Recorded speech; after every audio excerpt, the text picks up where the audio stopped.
공부모임 시작하겠습니다. 예, 요즘 그 코로나 사태 때문에 좀 집에 계신 분들이 많을 텐데,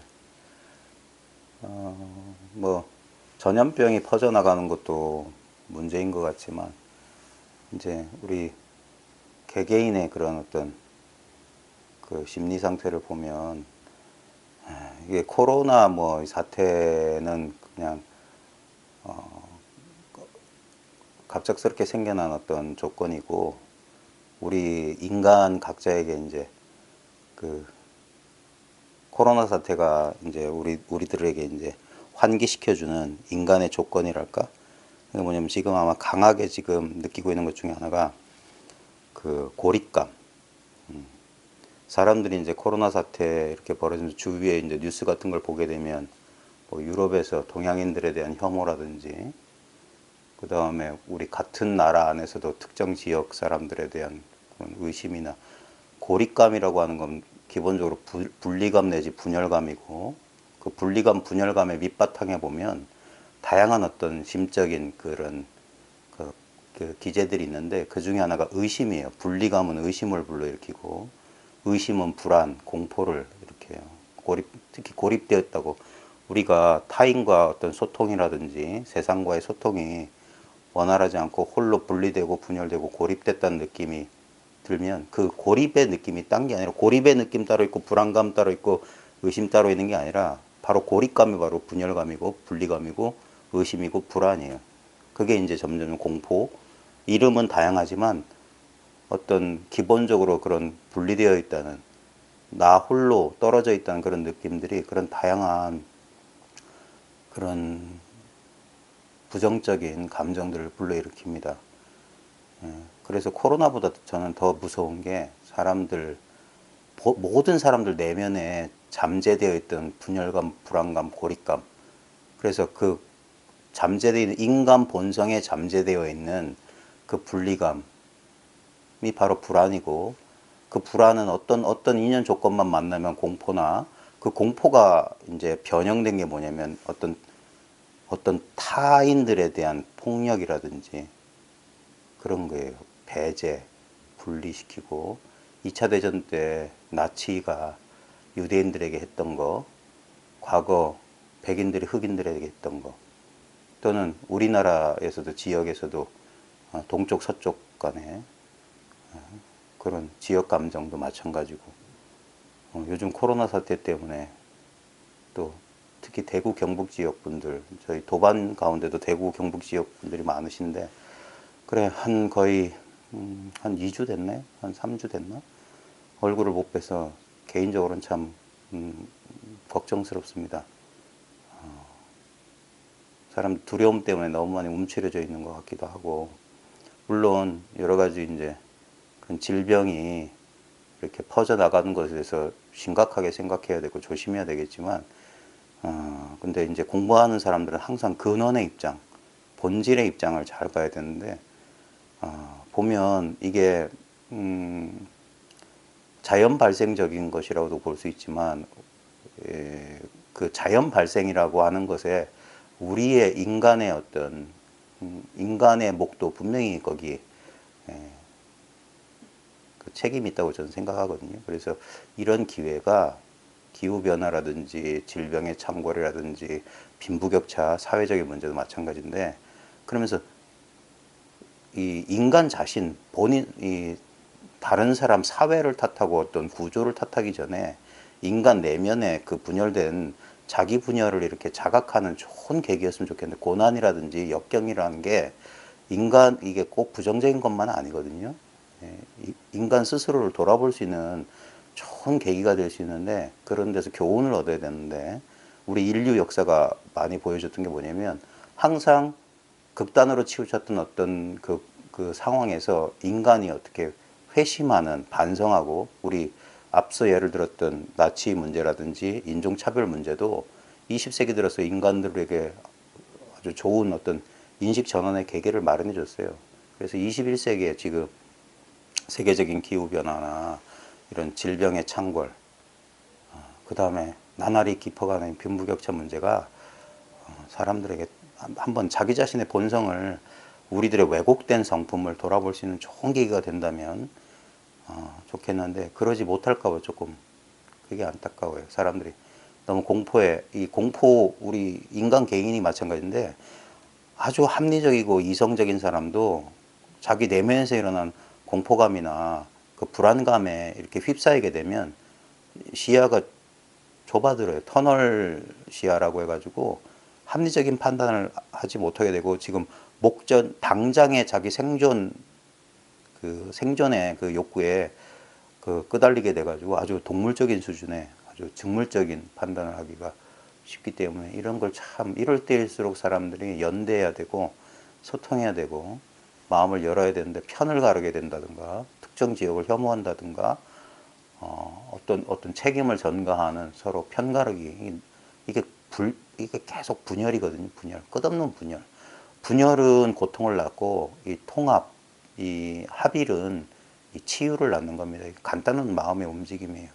자꾸 우리가 다름, 차이나 그런데 강조점을 두게 되면은 사람들은 나날이 고립되고, 그 고립이 결국에는 자기 자신에게도 닥치는 거예요. 우리는 자꾸 편 갈아놓고 남 탓을 자꾸 하게 되는데, 자꾸 편을 가르다 보면 언젠간 나도 다른 편 속에 누군가에서 편가름 당한다 이 말입니다. 그 참 조심해야 돼요. 그래서 함부로 손가락질하거나 함부로 타인을 비방하거나, 그게 제일 쉽거든요. 공포감을 달래는데 제일 좋은 게 만만하고 약한 대상을 희생양 삼는 경우가 참 많아요. 참 그 어리석은 짓인데, 사람들이 두려워하게 되면 그렇게 됩니다. 그리고 좀 더 자기를 뭔가 도와줄 것 같고 구원해 줄 것 같은 힘 있는 사람의 등장을 원하게 되고, 참 지금 불안한 상황이에요.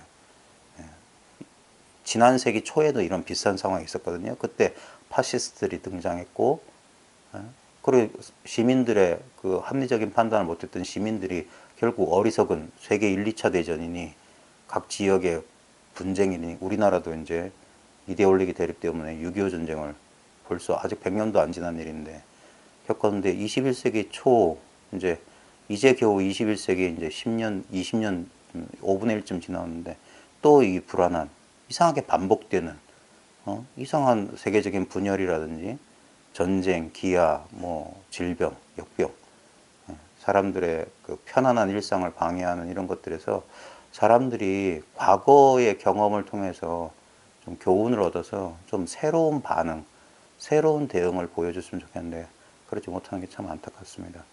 제가 개인적으로 좋아하는 그 사람 가운데 크리슈나무르티가 있어요.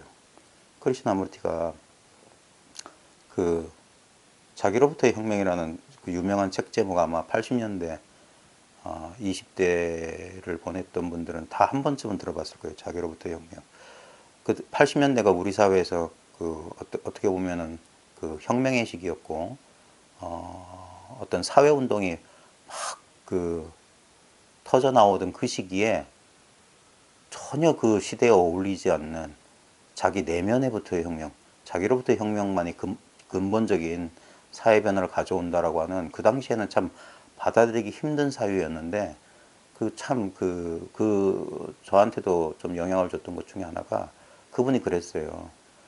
자기의 내면이 분열된 상태에서 아무리 사회 참여, 뭐 사회 변혁을 외쳐봤자 세계라고 하는 것은 객관적인 게 아니에요. 우리 개인의 마음의 투영이거든요. 개인의 마음의 구조가 그대로 사회 구조로 투영된 거예요. 그래서 크리스나무르티가 그 사람 말을 아무도 이해하지 못했던, 또는 그 사람 말을 아무도 실천하지 못했던 이유 중에 하나가 뭐냐면, 그 사람은 단호하게 그 어떤 손가락질을 바깥에 두는 게 아니라 자기로 돌이켰거든요. 당신의 마음은 지금 분열되어 있지 않은가, 당신의 마음은 두려움이나 불안이나 공포에 젖어들지 않는 걸 끝없이 되물었던 사람이에요. 나무의자 하나 들고 전 세계를 돌면서 지성 있는 사람들, 생각할 줄 아는 사람들에게 끝없이 이게 되물었던 거거든요. 그래서 참 이게 많은 사람들이 아마 실천하기 힘들었던 그런 것일지 모르겠어요. 근데 우리 시대에 다시 한번 우린 되물어야 될 것 같아요. 진짜 뭐 바깥에 뉴스나 TV를 통해서 우리가 시선이 바깥으로 참 빼앗기기 쉬운 그 시기인데 이럴 때일수록 우리가 제정신을 차려야 됩니다. 정신을 차려야 되는 거죠. 이 마음 공부하는 사람들은 정신 차리는 게 기본이기 때문에 진짜 진실이 뭐냐 이거예요. 그 어떤 인연, 그때 상황에 어떤 사건들, 상황들이 우리 삶의 경험 속에 그런 경험들이 통과해 나갑니다. 그때 그것들은 반드시 인연 따라 나타났고 잠시 우리 눈앞에 머물다가 분명히 사라질 겁니다. 공부한 사람들이 그걸 명심해야 되고, 공부한 사람들이 정신 차린다는 건 뭐냐면 그 변화하는 상황을 무시하는 건 아닌데 분명히 변화하지 않는 근본이 있어요. 그 본질. 크리스나무티는 그걸 토대, the ground라고 그랬어요. 그라운드. 그 토대. 그 토대에 대한 관심을, 토대를 놓치면 안 돼요. 그 토대를 통해서 모든 경험들은 지금 흘러나가고 있거든요. 그래서 그 막 변화하고 막 뉴스나 주변 사람들이, 이 공포는 뭐냐면 진짜 바이러스 같은 거예요. 전염력이 너무너무 커요. 순식간에 벌써 다 전 세계가 전염됐어요. 그 두려워서 진짜 제가 한 몇 달 전부터 그런 생각이 있어요. 이러다가 사람들이 분명히 그런 혐오라든지 폭력 행사가 일어날 거다. 인간 내면 속에 그런 마음, 건드리기만 하면은 그런 어떤 그 근본적인 불안이 있기 때문에 이런 고립감들이나 불안감이 증폭되면 가만히 있지 않아요. 마치 암세포 증식하듯이 불안이 커져요. 그러면 사람들이 충동적으로 행동하고, 그런 사람들끼리 또 불안하기 때문에 또 연대하고 그렇게 해서 편을 가른다니까요. 그래서 항상 자기는 그렇지 않은 편에 속해서 그러니까 부정되어야 되고 약하고, 그런 요즘 특정 종교 집단에 대해서 막 혐오하는 거, 저도 그 종교 집단의 교리나 그 종교 집단 행태에 대해서 찬성은 절대 안 하지만 단지 그렇다는 이유로 그 어떤 특정 집단을 막 하는 것은 위험한 사고방식이에요. 그게 그 칼날이 반드시 반대로도 돌아온다는 사실을 사람들이 명심해야 됩니다. 이, 우리 이분법적인 사고, 선악을 나누고 자타를 나누고 옳고 그름 나는 시비 분별하는 이 선악의 칼날은요, 그걸 나누고 있는 사람 자체에도 공격받는 거예요. 그래서 크리스나무르티가 자기로부터 혁명, 자기가 진정으로 그 사람이 말했던 것 가운데 그런 이원성의 종말, 시간의 종말이라든지 아는 것으로부터 자유라든지, 그런 사람, 크리스나무티가 그런 그 저수를 통해서 전달했던 게 우리 인간 정신의 완전한 침묵, 이원성의 침묵을 말하는 거예요. 이원성의 극복. 내면의 그런 소음이 그친 상태. 그게 토대거든요. 내면의 소음 때문에 그 토대가 마치 안개 속에 가는 것처럼 토대가 불확실한 거예요. 그러니까 사람들은 그런 것을 구해줄 어떤 구세주라든지, 그게 정치인일 수도 있고, 어떤 지금 특정 종교 집단에 뭐 우리가 사이비 교주라고 말하는 사람들의 그런 사람들인데, 왜 그런 사람들은 그래요? 왜 저런 사람들은 말에 속리하는데, 그건 본인이 그런 경우가 안 닥쳐봤기 때문에 그런 거예요. 뭔가 분리감에 사로잡힌 사람들은 의지할 게 필요해요. 우리가 그런 사람을 비난하는 본인 자신도 어딘가에 똑같이 의지해 있고 사로잡혀 있다는 면에서는 똑같습니다. 돈, 뭐 육체적인 쾌락, 욕망, 이데올로기, 다 사람들은 사로잡혀 있어요. 그걸 인정해야 됩니다. 자신들이 불완전한 존재라는 사실을 인정하고, 그래야지만이 그 사람들을 공감할 수가 있는 거예요. 특히 현대사회의 가장 큰 문제는, 제가 학교 교사로서도 지금 정말 소스라치게 놀라는 게 뭐냐면, 지금 젊은 세대들, 우리 다음 세대들의 아이들의 공감 능력이 너무 떨어져요. 타인의 고통에 대해서 전혀 무감각해요. 항상 너무 자기 본위, 에고 본위란 말이에요. 이건 정말 심각합니다. 이거는 뭐 기근, 뭐 핵폭탄, 뭐 이거 기후 변화, 이거보다 더 근본적인 거예요. 인간의 내면이 너무 황폐해졌고, 이 다음 세대, 이런 식으로 자란, 왜냐하면 어른들이 뭔가를 보여주지 못했다는 거예요. 아이들의 문제가 아니거든요. 제가 20년 넘게, 거의 30년 가까이 교단에 서서 아이들을 바라본 바에 따르면, 아이들의 변화는 우리 사회의 변화를 고스란히 반영해요. 천박하고 물질주의적이고 돈만 따지고 성공, 이거 수다 과정보다는 결과만 중시하는 우리 어른들의 행태가 고스란히, 아이들은 너무 깨끗하기 때문에 그냥 받아들이는 거예요. 솜처럼 쭉 빨아, 탈지면처럼 쭉 빨아당긴 거란 말이에요. 그러니까 우리 사회가 뭘 보여주냐 이게. 뭔가 근데 그 변화는 다른 사람부터는 절대 안 돼요. 자기로부터 항상 자기 자신부터 이런 변화가 일어나야 됩니다. 제가 혼자 이 카메라 보고 이야기하기 미안해서 이제 몇 분을 이제 요 공간에 모셔서 지금 사람들끼리 모이는 것도 자제하고 그래가지고 가까운 곳에 계신 한두 분 모셔서 이제 이 공부 얘기를 하게 되는데요. 일단 저 지금 뭐 힘겨운 시간을 보내고 계시는 우리 도반님뿐만 아니라 그 도반님들 그 이웃에 살고 계시는 우리 각 지역에 계신 여러분들 좀 힘내시고 마음을 좀 편히 하시고 지금 정신을 차려보면 아직 도래하지 않은 일에 대한 너무 과도한 그 걱정이나 불안은 잠시 놓으시고 우리는 지금 눈앞에서 할 수 있는 일만 할 수 있을 뿐이거든요. 지나간 과거에 어떤 일도 못합니다. 아직 닥치지 않은 미래에 어떤 일도 할 수가 없어요. 우리가 실제로 문제를 마주하고 진짜 해결이 일어나는 유일한 시간은 바로 지금 눈앞에 이 순간이에요. 이 순간. 지금 이 순간. 이 순간의 진실을 놓치게 되면 그 정신을 잃어버리는 거예요. 마치 바깥에서 주어진 정보에 휘둘리게 될 것이고 특히 SNS 같은 데 보면 요즘 보면 확인되지도 않으면 이게 바이러스처럼 퍼져나가잖아요. 그런 거 좀 끄고 정신 차리고 오히려 이럴 때일수록 우리 바깥에 나가셔서 뭐 사람들 많은데 가라는 소리는 아니지만 자연과 함께 좀 그런데 가셔서 마음을 좀 안정시키시고 우리가 할 수 있는 한에서 자신의 할 몫만 최대한 하는 그 수밖에 없지 않겠습니까? 정신 차리시고 너무 두려워하지 말고 서로 이웃 간에 서로 안부도 서로 물어주시고 그러면 아마 이것도 지나가게 될 겁니다. 근데 이제 이것을 피하는 것만 상책이 아니라 진짜 이러한 기회를 통해서 우리 인간, 특히 자기 자신, 자기 내면에 대해서 자기가 어떻게 이 상황에 반응하고 있는지를 한번 차분하게 돌이켜보는 그런 계기가 된다면 이것도 과히 나쁜 시간은 아니었던 거예요.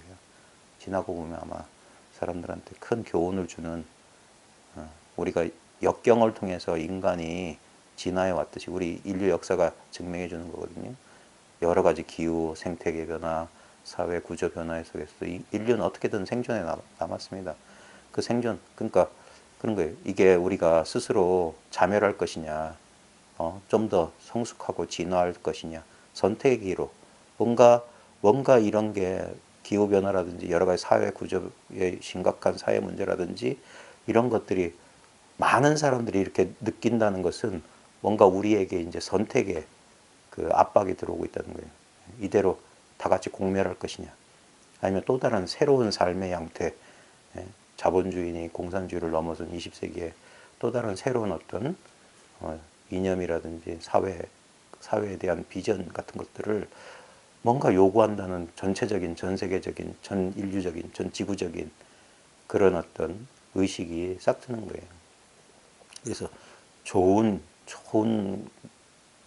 인연, 교훈으로, 전화위복으로 삼을 수 있기를 바랍니다. 공부 모임, 이제 본격적으로 들어가기 전에요. 지금 제 모임에서 지금 아디아샨티의 깨어남에서 깨달음까지 이걸 이제 읽어 나가면서 그냥 제 나름대로 제 생각을 펼치는데, 저도 그랬고 아마 같이 공부하시는 도반 여러분들도 어떤 이유에서든 이 공부를 하시고 이 공부를 하시다가 어떤 아디아샨티가 말하는 인식의 변화, 우리 보통 사람들이 깨어남, 깨달음, 견성 이런 경험들을 이제, 하게 됩니다. 예. 의외로 사람들이 이제 아직까지도 그런 걸 특이한 현상이라고 생각하시는 분들이 많을 텐데 이거는 생각보다 아주 보편적인 거예요. 주변에 이제 공부에 관심가 근데 분명히 이제 오해도 있습니다. 잘못된 정확하지 않은 불확실한 그런 어떤 사람들이 깨달았다고 소위 말하지만 난 깨달음을 체험했다 깨달았다고 하지만 불확실하거나 아니면 조금 그거는 좀 부분적이거나 왜곡됐거나 잘못됐다고 말하기엔 조금 좀 심한 것 같지만 그런 깨달음도 분명히 있어요. 사람들이 착각이 있어요. 그리고 뭐가 올바른 깨달음인지 이게 앞서 말했지만 이게 서로 다른 종교 전통이나 수행법이나 여러 가지 사람들이 합의되지 않은 그런, 그러니까 자기만의 어떤 생각 속에서 공부하다 보면 그런 착각이 있는데, 그래서 이제 소통을 해야 돼요. 지금 우리 시대가 좋은 게 뭐냐면 예전에는 깨달음이니 뭐니 이런 것들이 특정한 어떤 비밀 집단 같이 이게 정보가 다른 집단이나 다른 사람들하고 공유가 잘 안 됐어요.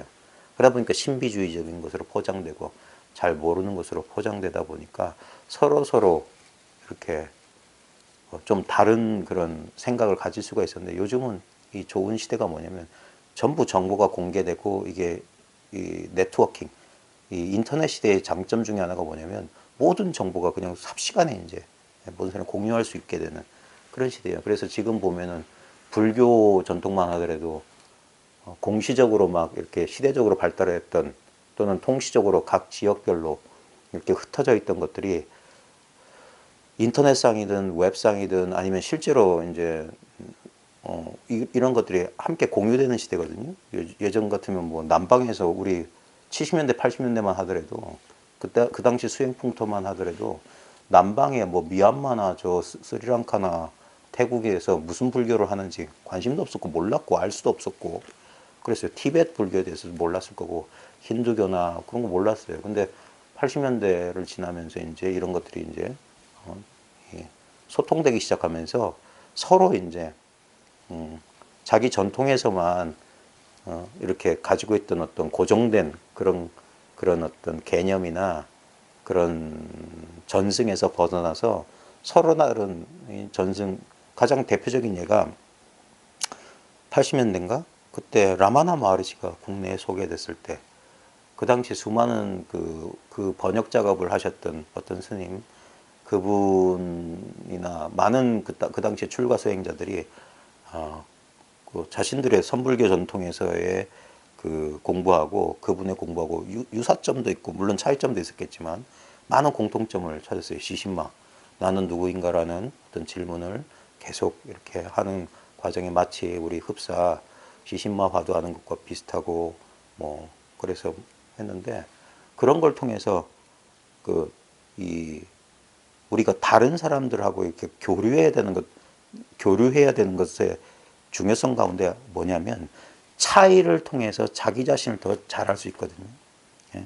나 아닌 것을 통해서만 나 자신을 더 잘할 수 있는 거예요. 그래서 그게 마치 그 거울처럼 우리를 되비춰주는, 그래서 우리끼리만 똑같은 사유만 하는 사람들끼리 있다 보면 어떤 것이 진정한 우리의 참된 전체성인지 몰라요. 타자가 중요한 이유는 뭐냐면 자기 자신에 대한 분명한 정체성을 준다는 거예요.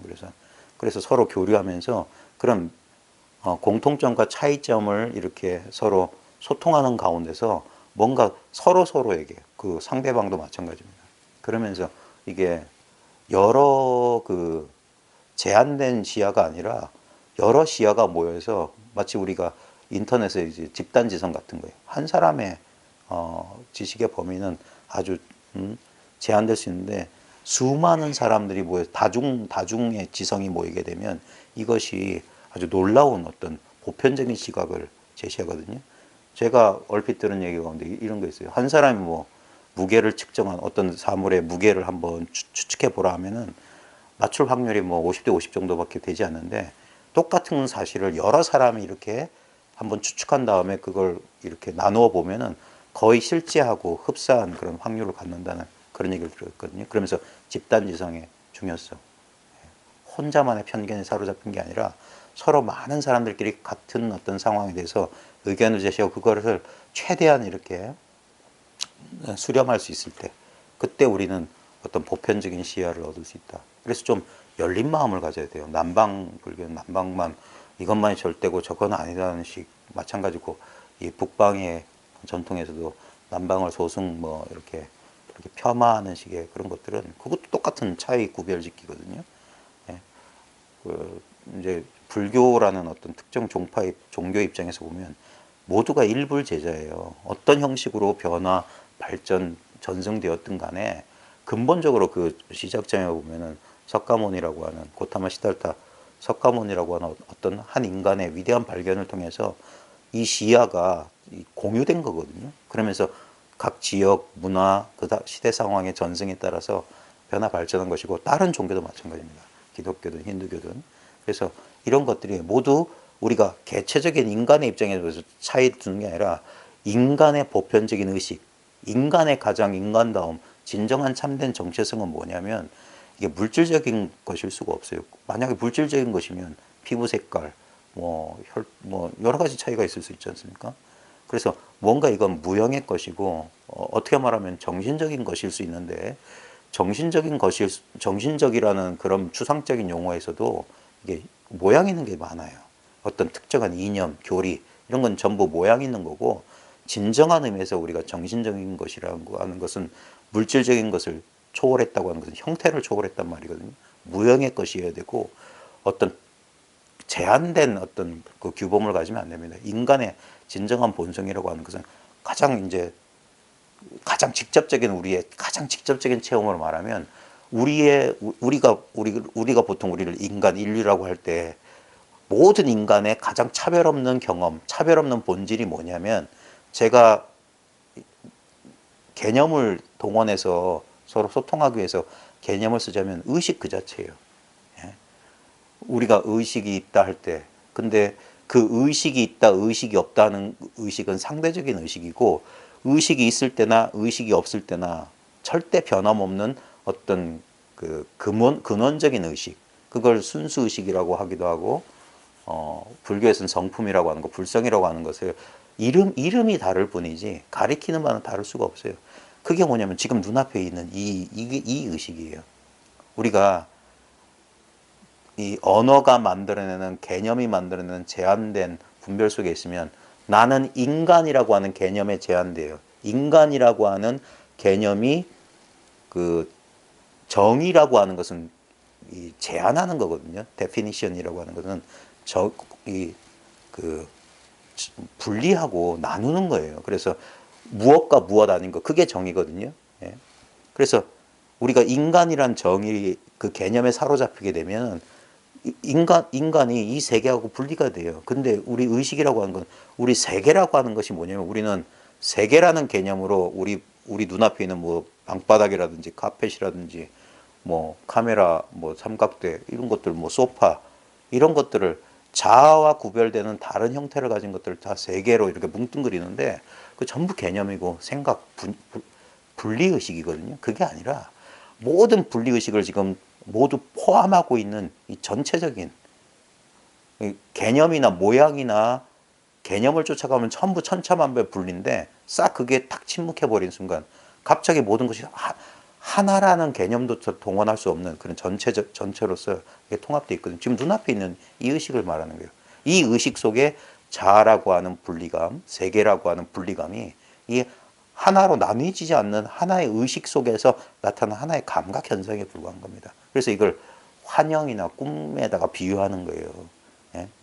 환영과 꿈 같은 것처럼 하나의 의식 현상에 불과한 것이지 이것들이 독자적인 존재성, 실체성을 갖는 게 아니다 이 말이에요. 그걸 2500년 전에 고타마 시타르트는 연기라고 했던 거예요. 예? 조건, 원인과 조건에 따라서 마치 그런 것들이 실제하는 것처럼 끊임없는 무상이라고 하는 끊임없는 변화거든요. 끊임없는 변화가 발생하고 있다는 거예요. 근데 그 변화라고 하는 것은 뭐냐면 실제 그래서 무상은 곧 무아인 거예요. 어떤 고정된 아라고 할 만한 실체는 없다 이거예요.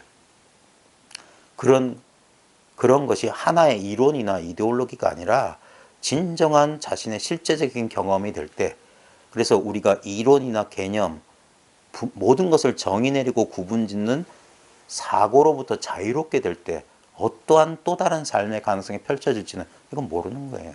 예? 완전한 미지의 것이고, 예? 그래서 어떻게 보면은 이건 진리 실험이고 진리 탐구거든요.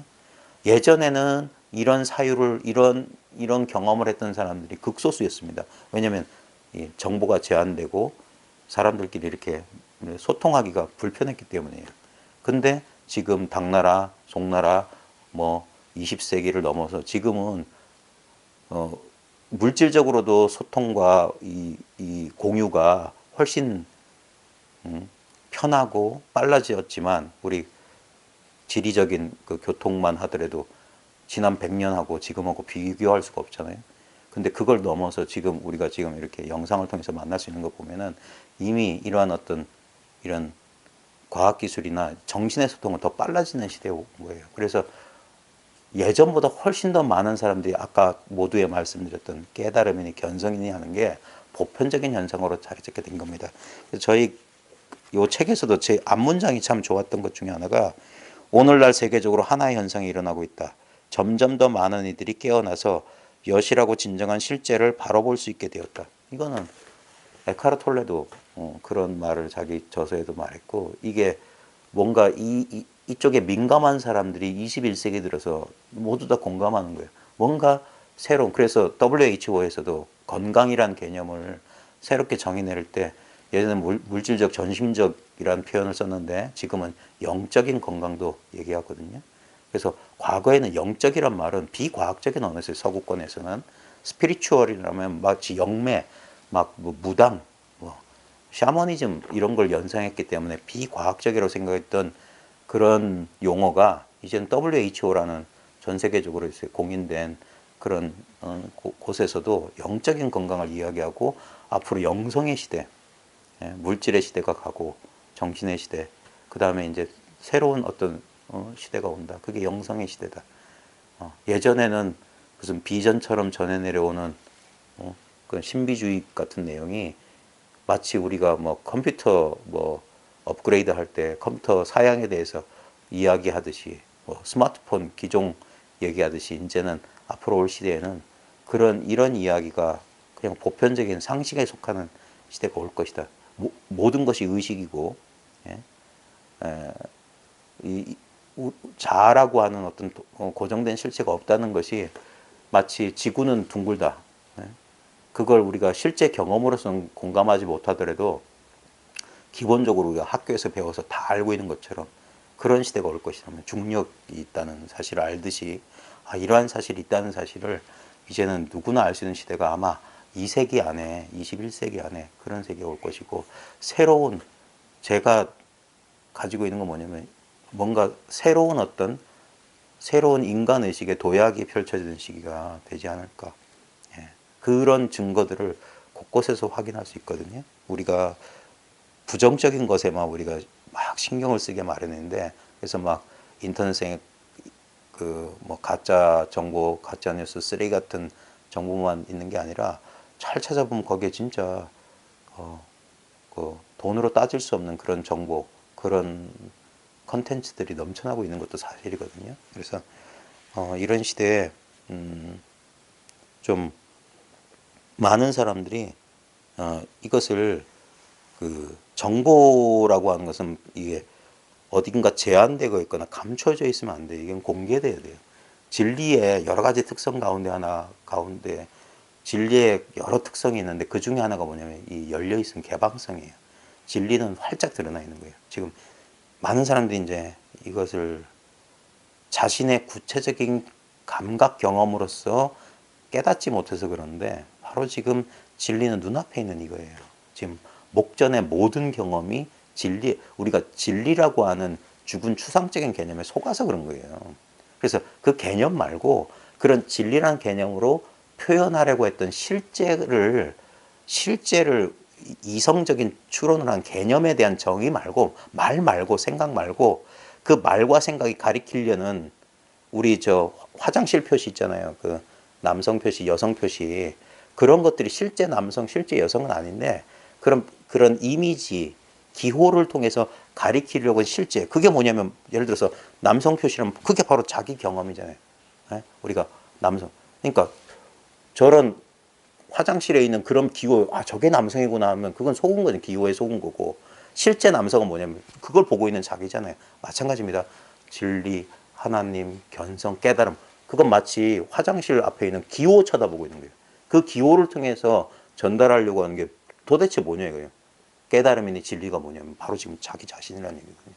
진정한 자기 자신, 우리가 느껴지고 경험되는 경험 내용물로서의 자기 자신 말고 그 경험의 바탕이란 말하면 또 실체로 생각, 바탕이라고 말하지만 바탕이란 바탕 같은 건 없어요. 우리 제가 여러 번 말했지만 화학 시간에 배웠던 원자, 분자 이렇게 막대기 이렇게 당구공 이렇게 연결 그런 거 없다니까요. 그런 거 없는데 분명히 이렇게 구체적인 실감을 가진 대상들이 이렇게 존재하는, 그래서 이거 꿈 같고 환상 같다고 하는 건데, 그런 현상을 불러일으키고 있는 이것이 진리란 말이에요. 그것이 바로 그 안에 그 속에서 개별적이고 구체적인 나라는 감각도 나타나고 있지 않냐 이거예요. 그런데 이 나라는 감각은 끝없이 변하고 이 바탕과 결코 분리 안 돼. 색공은 분리 안 돼. 그래서 색이 그대로 이 물질이 그대로 이 진리고 진리가 그대로 물질로 이렇게 현현하고 있는 거예요. 현현하고 있는 거. 그래서 그것 가운데 어떤 걸 하나를 갈라서 취하지 말라고 하는 거예요. 그리고 모든 것은 그건 시비 따지는 개념이다. 그래서 일시에 그 개념을 놓아버리면 말로 설명할 수 없는 구체적인 이 진실이 있다. 근데 이 진실을 왜곡하고 가리는 게 뭐냐면 끝없이 우리가 이 기대고 있는 개념, 생각의 자기 사유, 자기 꾀에 자기가 속는 게 이 인간이 가지고 있는 치명적인 약점이에요. 거기서 정신 차리고 거기서 깨어나는 거. 아, 이건 내 생각의 소산이고 내 생각이 만들어낸 거짓 환영이다. 그래서 그 거짓의 장막을 딱 펼치면 진리는 이렇게 훤히 드러나 있던 거예요. 그래서 진리를 찾는 사람들이 드러나 있었기 때문에 잘 몰랐던 거예요. 근데 이제 다시 돌아가서 이 개방성이 중요하거든요. 서로 경험을 나눠야 돼요. 경험을 나눠야 되는 이유 중에 하나가 뭐냐면 이 경험은 경험 그 자체로 있는 게 아니라 항상 우리는 경험에 대한 해석이 있거든요. 그 경험에 대한 해석이 오해를 만드는 겁니다. 예를 들어서 우리가 많은 사람들이 견성체험했다 하는데 그 견성체험을 우리는 그 체험을 분명히 그 체험을 가지고는 있어요. 근데 그 체험을 어떻게 가지고 있냐면 하나의 기억으로서, 하나의 해석으로서 갖고 있어요. 하나의 이야기로 갖고 있어요. 그래서 무슨 체험기 같은 거 보면 사람들이 자기가 겪은 것을 그게 그 실제가 아니라고요. 또 크리슈나무티를 인용하자면 크리슈나무티의 여러 가지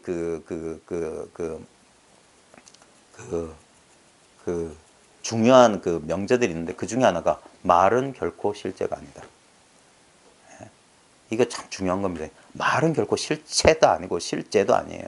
근데 우리는 왜냐면 우리는 우리의 무형의 그 실제 경험을 우리가 소통할 때는 어쩔 수 없이 언어를 쓰게 되는데, 그래서 선에서는 그래서 이 언어 문자에 대해서 좀 부정적이고 언어 문자가 아닌 다른 의사소통 방식을 보여준다는 게 직접적인 작용이거든요. 주먹을 들어 보이고 땅을 치고 소리를 지르고 뭐 움직여서 보이고 하는 것들이 뭐냐면 염화미소니 하는 것들이 그런 건데, 이 언어 문자 때문에 왜곡되지 않는 직접적인 체험을 전달하기 위한 거예요. 근데 그것을 사유를 통해서 받아들이면 그건 그래서 다 오해인 거고, 이해할 수 없는데 생각이 아닌데 어떤 작용에 바로 그게 왜냐면 자신의 직접적인 경험을 가리키고 있는 거기 때문에 그렇게 공명을 읽을 때 언어가 없이, 예를 들면 마치 뭐냐면 우리 구리선 통해서 예전에 전화 연결했는데 구리선보다는 뭐 백금이 더 잘 전달되고 백금보다 뭐 광섬유가 잘 전달되고 하는 것처럼 저항이 없이 모든 정보가 100%, 예를 들면 구리선은 한 70이나 80%만 정보가 전달된다면 그게 말과 개념을 쓰면 언제든지 20, 30%의 오해나 잘못된 왜곡이 드러날 수 있다면 이 선에서 이 직접적인 전달 방식은 100%네 마음이 내 마음이고 내 마음이 네 마음인 그 상태가 되는 거예요. 그게 둘이 없는 거거든요. 이심전심. 그러면 아무 말도 하지 않는데 저절로 아는 거예요. 왜냐하면 말과 개념이 아닌 거기 때문에. 그것만이 총체적인 절대적인 지란 말이에요. 네. 뭔 얘기하다 그러고. 뭔 얘기하다 또 옆길로 샜네. 참 이게 문제인데. 그래서 말은 결코 실제가 아니라서 그런 체험 얘기할 때 조심해야 되는 게 그 체험을 이야기를 통해서 서술하다 보면 사람들이 왜곡 그러니까 그 체험을 한 사람도 그렇게 기억하기 때문에 왜곡이 일어나는 거고, 그걸 듣는 사람은 그 사람보다 더 왜곡이 일어나는 거예요. 그래서 그 조심해야 되는 겁니다. 그래서 근데 어쩔 수가 없어요. 어쩔 수 없어. 예. 그래서 많은 사람들이 실제로 자기 체험이 명확하기 전까지는 그래서 헷갈리는 거예요. 그래서 좀 시간이 오래 걸리고, 그럼에도 불구하고 이게 서로 이게 소통을 해봐야 돼요. 보면 많은 사람들이 이 책에서도 이런 책이 나온 이유도 마찬가지예요. 많은 사람들이 깨달음을 어떤 일회적인 사건이나 어떤 감각 경험인 줄 알아. 하는 어떤 특별한 경험인 줄 알아요. 그거 절대 아닙니다. 절대. 그런 걸 조심해야 돼요. 근데 그렇다고 그러면 뭐 체험을 강조하시는 분의 그 체험을 강조하시는 꼭 체험해야 된다. 체험하지 않으면 절대 깨달음 아니다라는 분들이 왜 그거 하는 그런 말씀을 하시냐면 아르마리에 대한 우려 때문이에요. 그냥 지적인 이해나 그냥 이해를 가지고 내가 깨달았나 봐. 이러면 안 돼요. 그런 사람도 있거든요, 실제로. 아무 논리적 모순 없는 어떤 이해를 가지고 그러니까 명확한 그 정도가 아닙니다. 그 정도를 깨달음이라고 하면 진짜 말도 안 되는 거예요. 근데 그러면 뭐 기상천외 어떤 감각 경험이냐, 그것도 아닌 거예요. 그러니까 참 말하기 어려운 부분인 거예요. 그래서 그런 경험을 한 사람들끼리 소통을 해야 돼요. 그 경험에 대해서 경험을 소통하고, 그리고 제가 시간이 필요하다는 이유가 뭐냐면 아까 말했듯이 처음에 이 경험을 어떤 모종의 경험을 합니다. 모종의 경험이에요. 모종의 경험을 하면 그것을 우리는 그 경험한 자신도 그것을 하나의 스토리로 받아들여요. 그것을 이해한다고 자신의 경험을 반추하게 되고, 그러면 해석이 들어가는 거란 말이에요. 이미 해석된 거란 말이에요. 그래서 처음엔 잘 몰라요. 처음에는 그 이전에 라는 인식의 전환이 일어나기 전까지 이어져 있던 이원적인 사고방식이 그 순간 하는 순간이 뭐냐면 그 이원적인 사고방식이 갑자기 싹 사라진 상태거든요. 근데 그 가 이 아데샨티도 꾸준히 말하고 있는 게 뭐냐면 잠깐 스쳐가는 얼핏 그런 경험을 분명히 얼핏 했지만 그게 전부 다거든요. 얼핏 했건 그게 수년 지속되건 똑같은 건데, 그러고 나서 문제는 뭐냐면 그 뒤란 말이에요. 그 뒤에 왜 깨닫고 나서 공부해야 되냐. 이거는 우리 동양 전통, 선불교 전통에서도 꼭 말하는 겁니다. 깨닫고 나서 공부단 말이에요. 그게 초기 불교에서도 고집멸도예요. 고집멸이 깨달음이잖아요. 모든 고통이 사라지거든요. 그 다음에 도성제란 말입니다. 깨닫고 나서야 팔정도를 갈 수 있는 거예요. 고집도멸이 아니라고요. 그래서 많은 사람이 이걸 팔정도가 수행인 줄 아는데, 물론 수행은 수행인데 뭐냐면 깨달은 뒤에 공부란 말이에요. 깨닫기 전엔 공부가 없어요.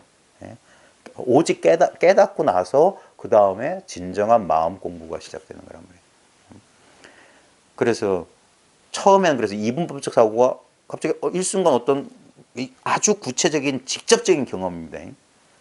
이게 상대적인 경험이 아니라 직접적인 경험이어야 돼요. 근데 처음엔 상대적인 것만 잡을 수밖에 없어요. 왜냐면 상대적인 이분법적인 사고방식이 상대적인 거죠. 나 너를 나누고 경험과 경험하는 자가 분리되어 있어요.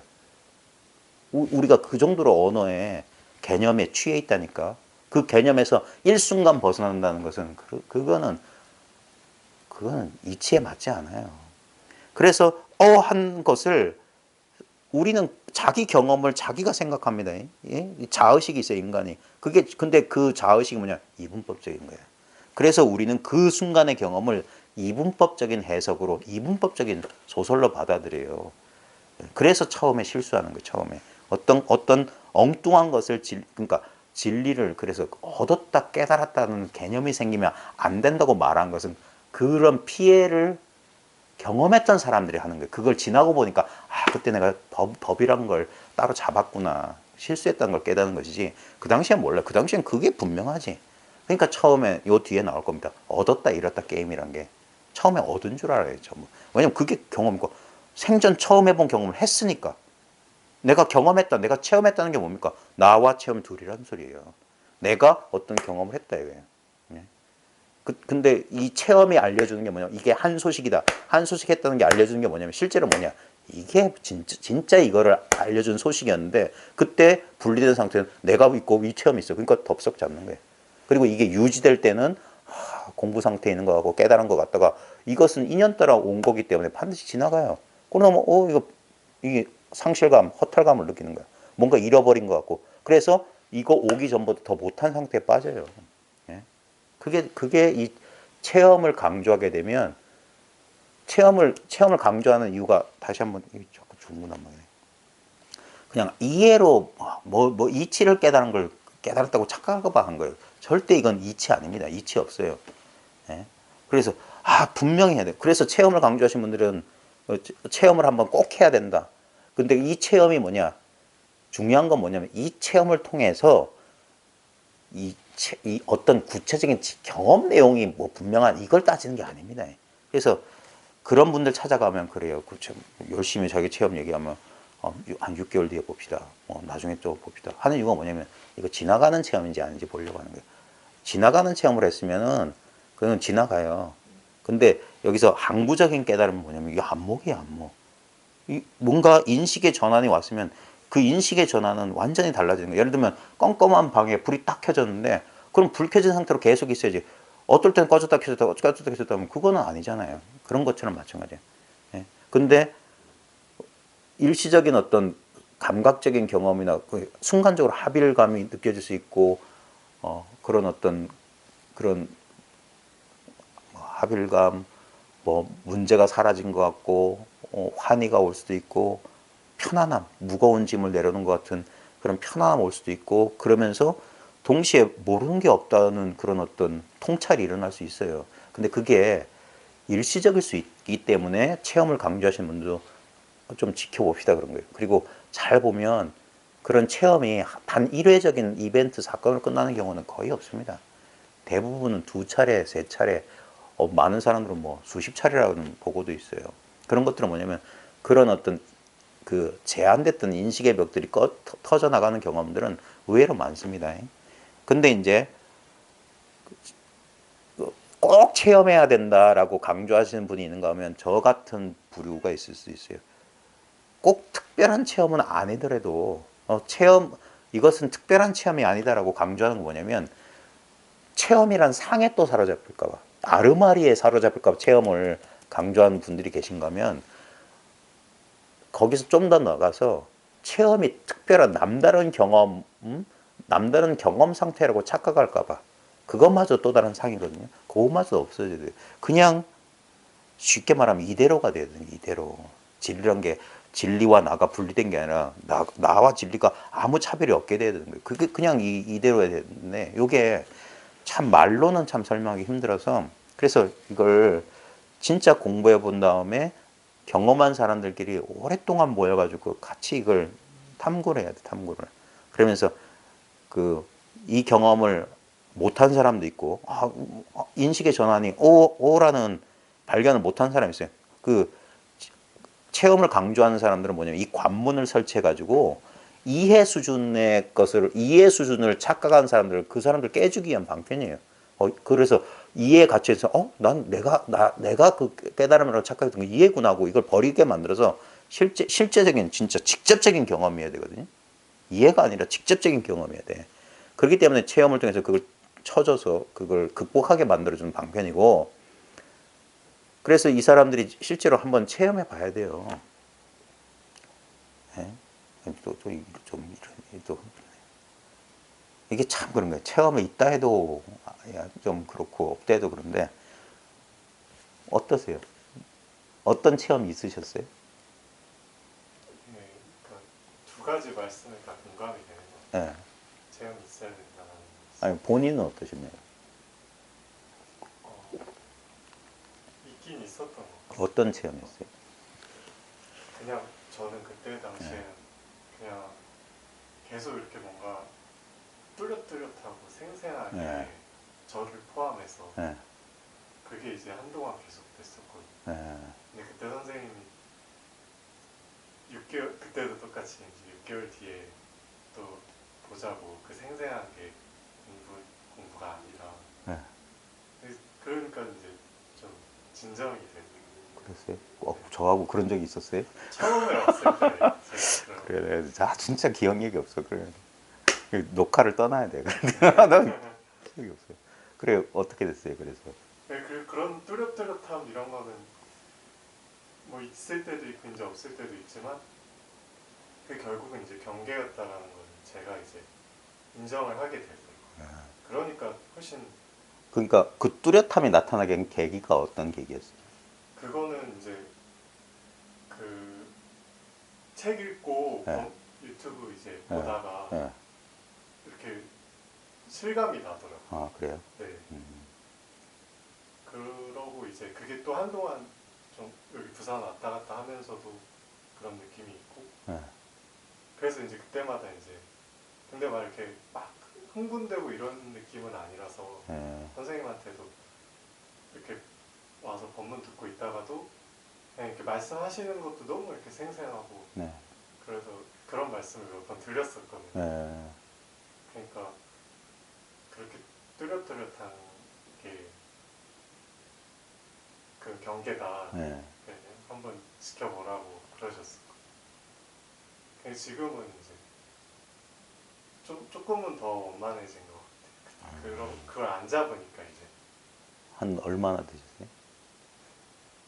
그러다 몇 달은 아니고 한 그 왔다 갔다 하는 텀이니까 한 달은 그러니까 그 체험, 그 경험을 하신 지가 지금부터 얼마죠? 3년. 3년.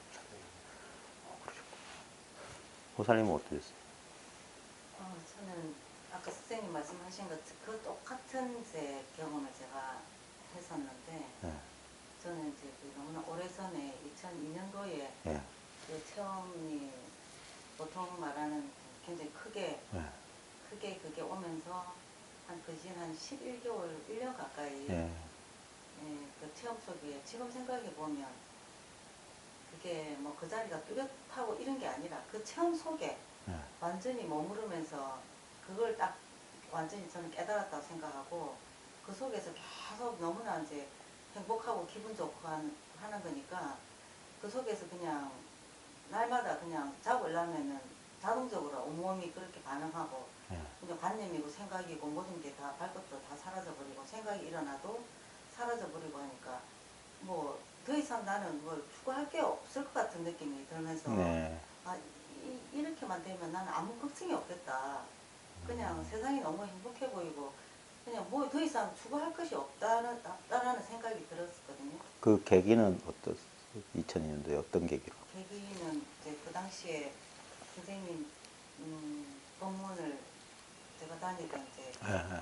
소원장 테이프 그때 그 당시에 테이프를 네. 계속 들었으니까 뭐 아침 저녁으로 계속 그거를 뭐 줄기차게 듣는데 새벽에 법문을 듣는 순간 그냥 온통 나도 사라지고 네. 그냥 온 세상이 그냥 하나라는 생각이 들면서 그냥 그 순간이 너무 황홀했어요. 네. 그러면서 이제 그 다음 날부터는 자고 일어나면 그냥 세탁기 소리, 뭐 소리만 들려도 그냥 발끝으로 다 사라져버리고 네. 모든 것이 그렇게 제가 지나면서 이제 뭐 상담을 그동안에 선생님한테 이렇게 상담을 드려도 그냥 계속 공부하시라고 네. 그 이야기만 하시다 이제 11개월 지나면서 차츰씩 조금씩 이제 그게 옅어지더라고요. 네. 그 절에 갔는데 그냥 이 절에 자갈밭이 있는데 자갈밭을 걷는데 자갈이 그냥 바깥에서 있는 게 아니라 그냥 제 속에서 자갈 소리가 네. 이렇게 흘러나가기도 하고 그렇게 이제 간간히 이렇게 조금씩 희미해지면서 이게 그 자리가 또렷또렷한 게 아니라 그 법이 사라지는 데 대한 어떤 엄청난 약간의 어떤 두려움도 있었고 이걸 잡아야 되겠다는 이제 그렇게 생각하면서 사실 법문 들으러 갔어도 앉아서는 계속 그냥 하나에 이렇게 몰입이 돼가지고 네. 선생님 법문 소리에 그냥 하나가 개합이 되면서 네. 그냥 그 상태로 한 사실은 5, 6년을 정말 헛짓거리를 제가 네. 했던 거예요. 그래서 6년째를 제가 그렇게 하면서 공부가 이건 아니다는 생각이 들면서 내가 뭔가 잘못하고 있는데 상담을 드려도 그냥 계속 하시라 이 말씀밖에 네. 없으니까 저는 사실 여기서 벗어나고 싶었어요. 네. 뭔가 계속 하나에 몰입하려고 하는 안 그러면 약간 정신을 이렇게 제가 의식을 하면 다시 하나로 들어가고 나오고 한 계속 그렇게 하니 결국 그 자리가 지금 생각해서는 그 자리가 그 자리였던 건데 네. 그러면서 제가 사실은 손을 뛰쳐나오게 되고 그래서 막 찾다가 헤매다가 이제 그런 어떤 그게 인연을 못 만나니까 어느덧 제가 그걸 내려놓다가 작년에 이제 제 아는 도반이 그 유튜브를 통해서 이제 몽지 빌라 선생님 예. 본문을 듣는다 그 이야기 듣고는 몽지? 갑자기 제가 몽지 이러면서 제가 아는 것 같은데 이러면서 바로 제가 클릭이 들어가보니까 선생님 그래서 이제 그거를 이제 들으면서 세월은 많이 흘렀지만 사실 그게 너무 강렬하게 제가 남아있었기 때문에 이 공부를 어찌됐든 저는 끝을 내야 된다고 생각을 계속 하고 있었거든요. 그래서 선생님 본문을 듣는 순간 여기를 가면 이제 마지막 공부를 할 수가 있을 것 같다는 이제 막연한 기대감에 이제 선생님 개상을 찾게 되었고 그러면서 계속 본문을 듣는 순간 이제 그 자리가 다시 또렷또렷해지기 시작하면서 지금 이렇게 저도 돌이켜 보니까 네. 그 상태에 있을 때 마치 진짜 그 물속에 있는 듯한 실제감이 났어요.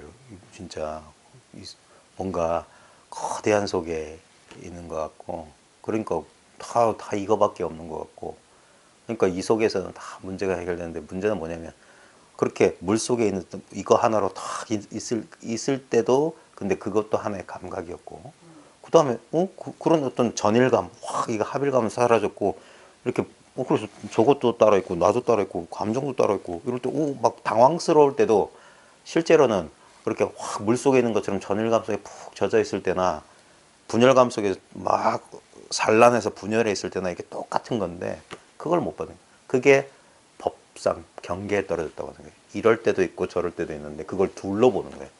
결국 감각되는 경험 내용에 이제 속는 거예요.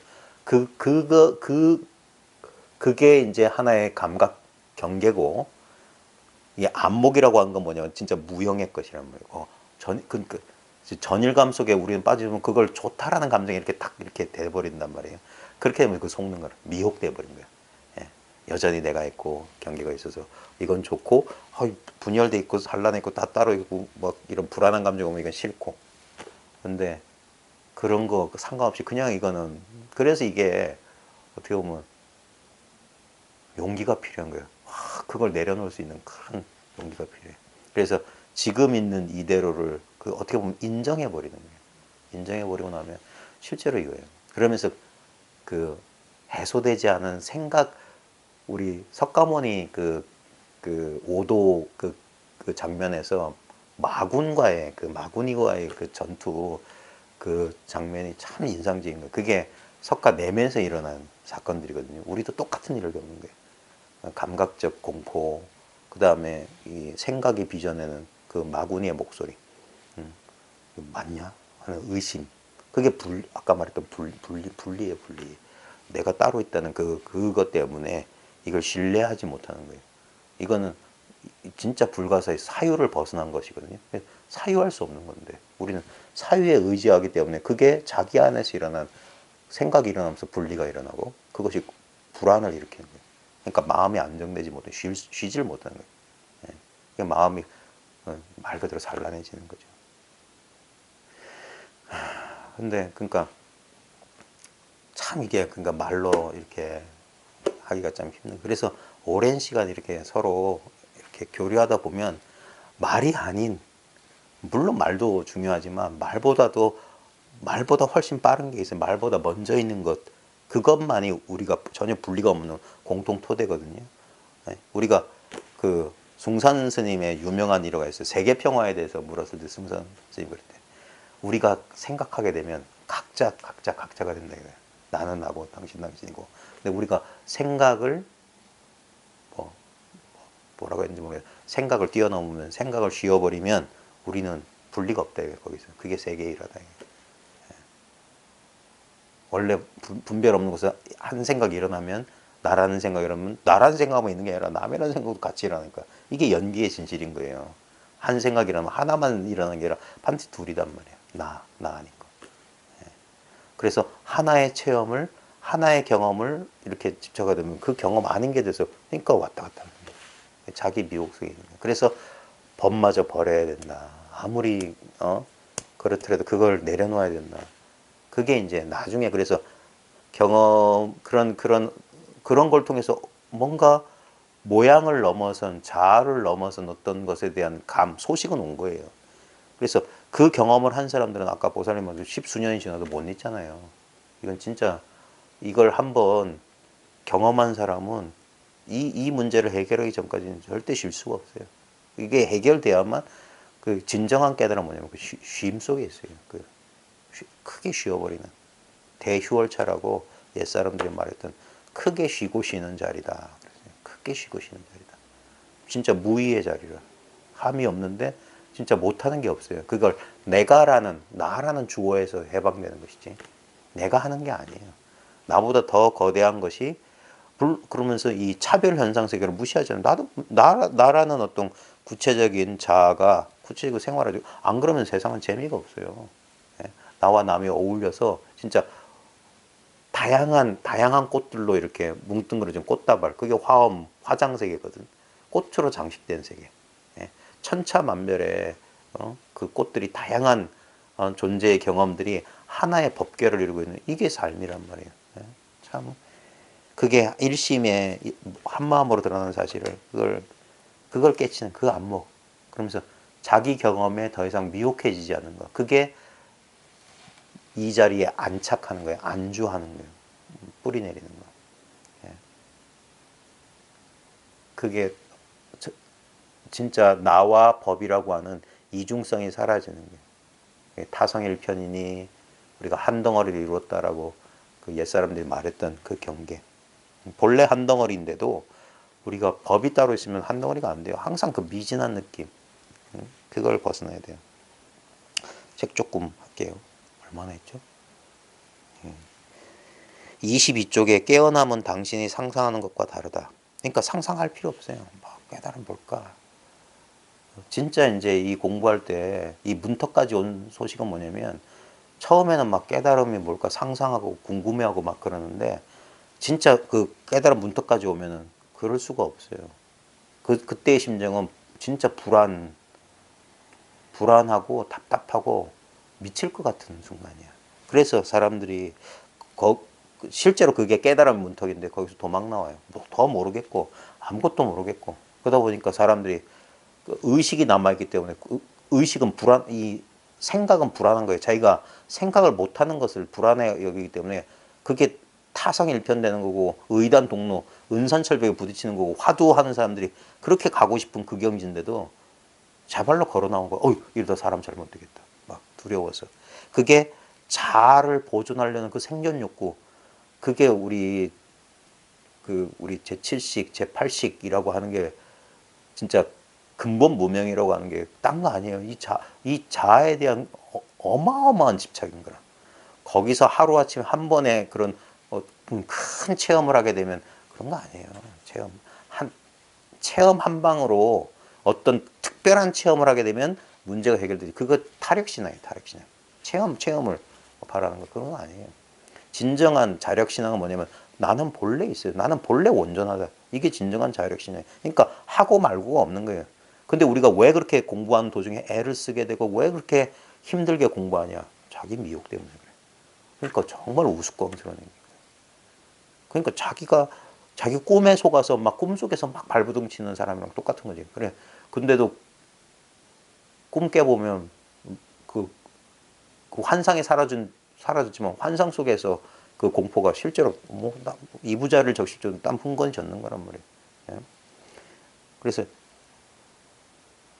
이 소식을 모르는 분들은 딴 길이 없어요. 그거 알 필요도 없고 알 것도 없고 그냥 진짜 맨 땅에 헤딩하는 방식으로 제일 좋은 건 사람을 찾아야 돼요. 사람을. 예? 책도 좋고 유튜브도 좋고 하지만 제일 좋은 건 그게 인연이에요. 어떤 사람이 예? 자기 인연이 될 사람인지 몰라요. 그러니까 옛사람들도 그렇게 집신 떨구면서 집신을 닳게 만들면서 여기저기를 했던 거예요. 그 설봉의존이라고 하는 그 유명한 선사는 투자대동이라는 선사를 3번, 동산선사를 9번 찾아갔대서 나중에는 오산진에서 자기 사형이 일깨워준 말 한마디에 깨쳤거든요. 그 설봉선사의 그 깨달음에 대해서는 제가 여러 번 얘기했습니다.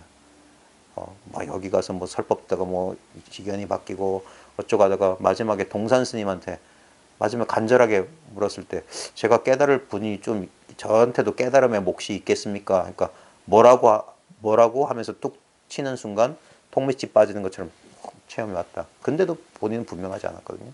그러다 오산진에서 또 이제 선지식차도 돌아다니다가 그 당시에 그 사형이 누구지? 지장?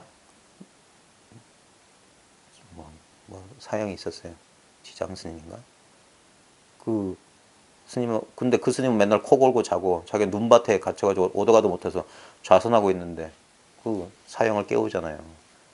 코 골고 자니까 얼마나 답답함. 자기는 마음이 편하지 못하니까 잠을 못 자는데 그 깨워서 사형하면서 전에는 어떤 놈이 같이 행각 다니면서 방해하더니 요번엔 사형이 맨날 코 골고 자니까 막 그러니까 그 잠에서 깨어난 사형 이미 이분은 이제 그 깨친 사람이거든.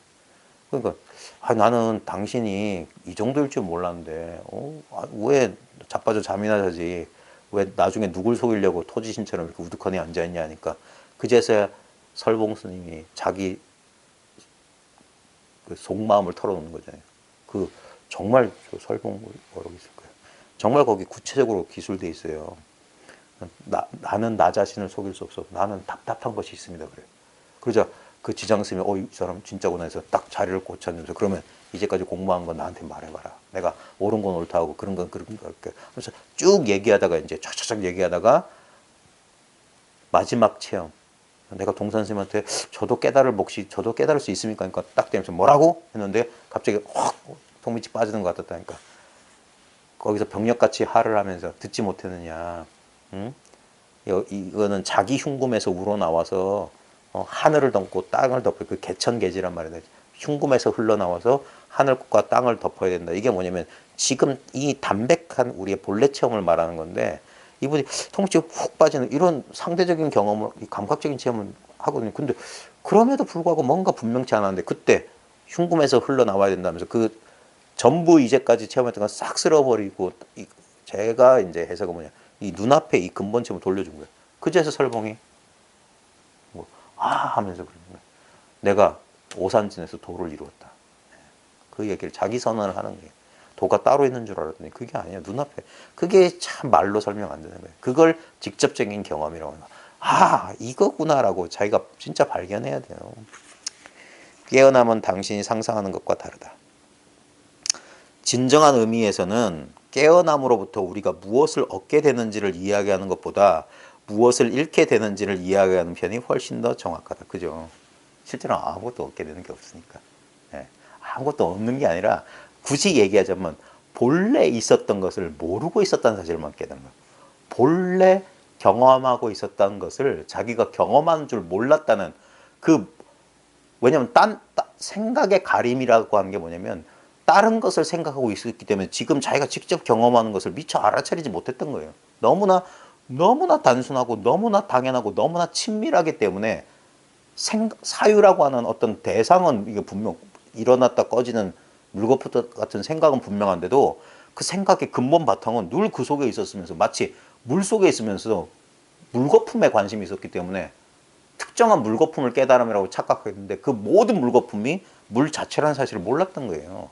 물을 늘 자기 자신이 물이면서도 물의 경험을 하고 있으면서도 그러다가 문득 하고 보니까 그 망상에서 그 망상이 망상인 줄 알고 망상을 치워버리고 그 망상이 일어나는 이 근본 경험 속으로 돌아와서 보니까 이거는 뭐 없고 말고가 아니야. 본래 있었던 이 경험이야.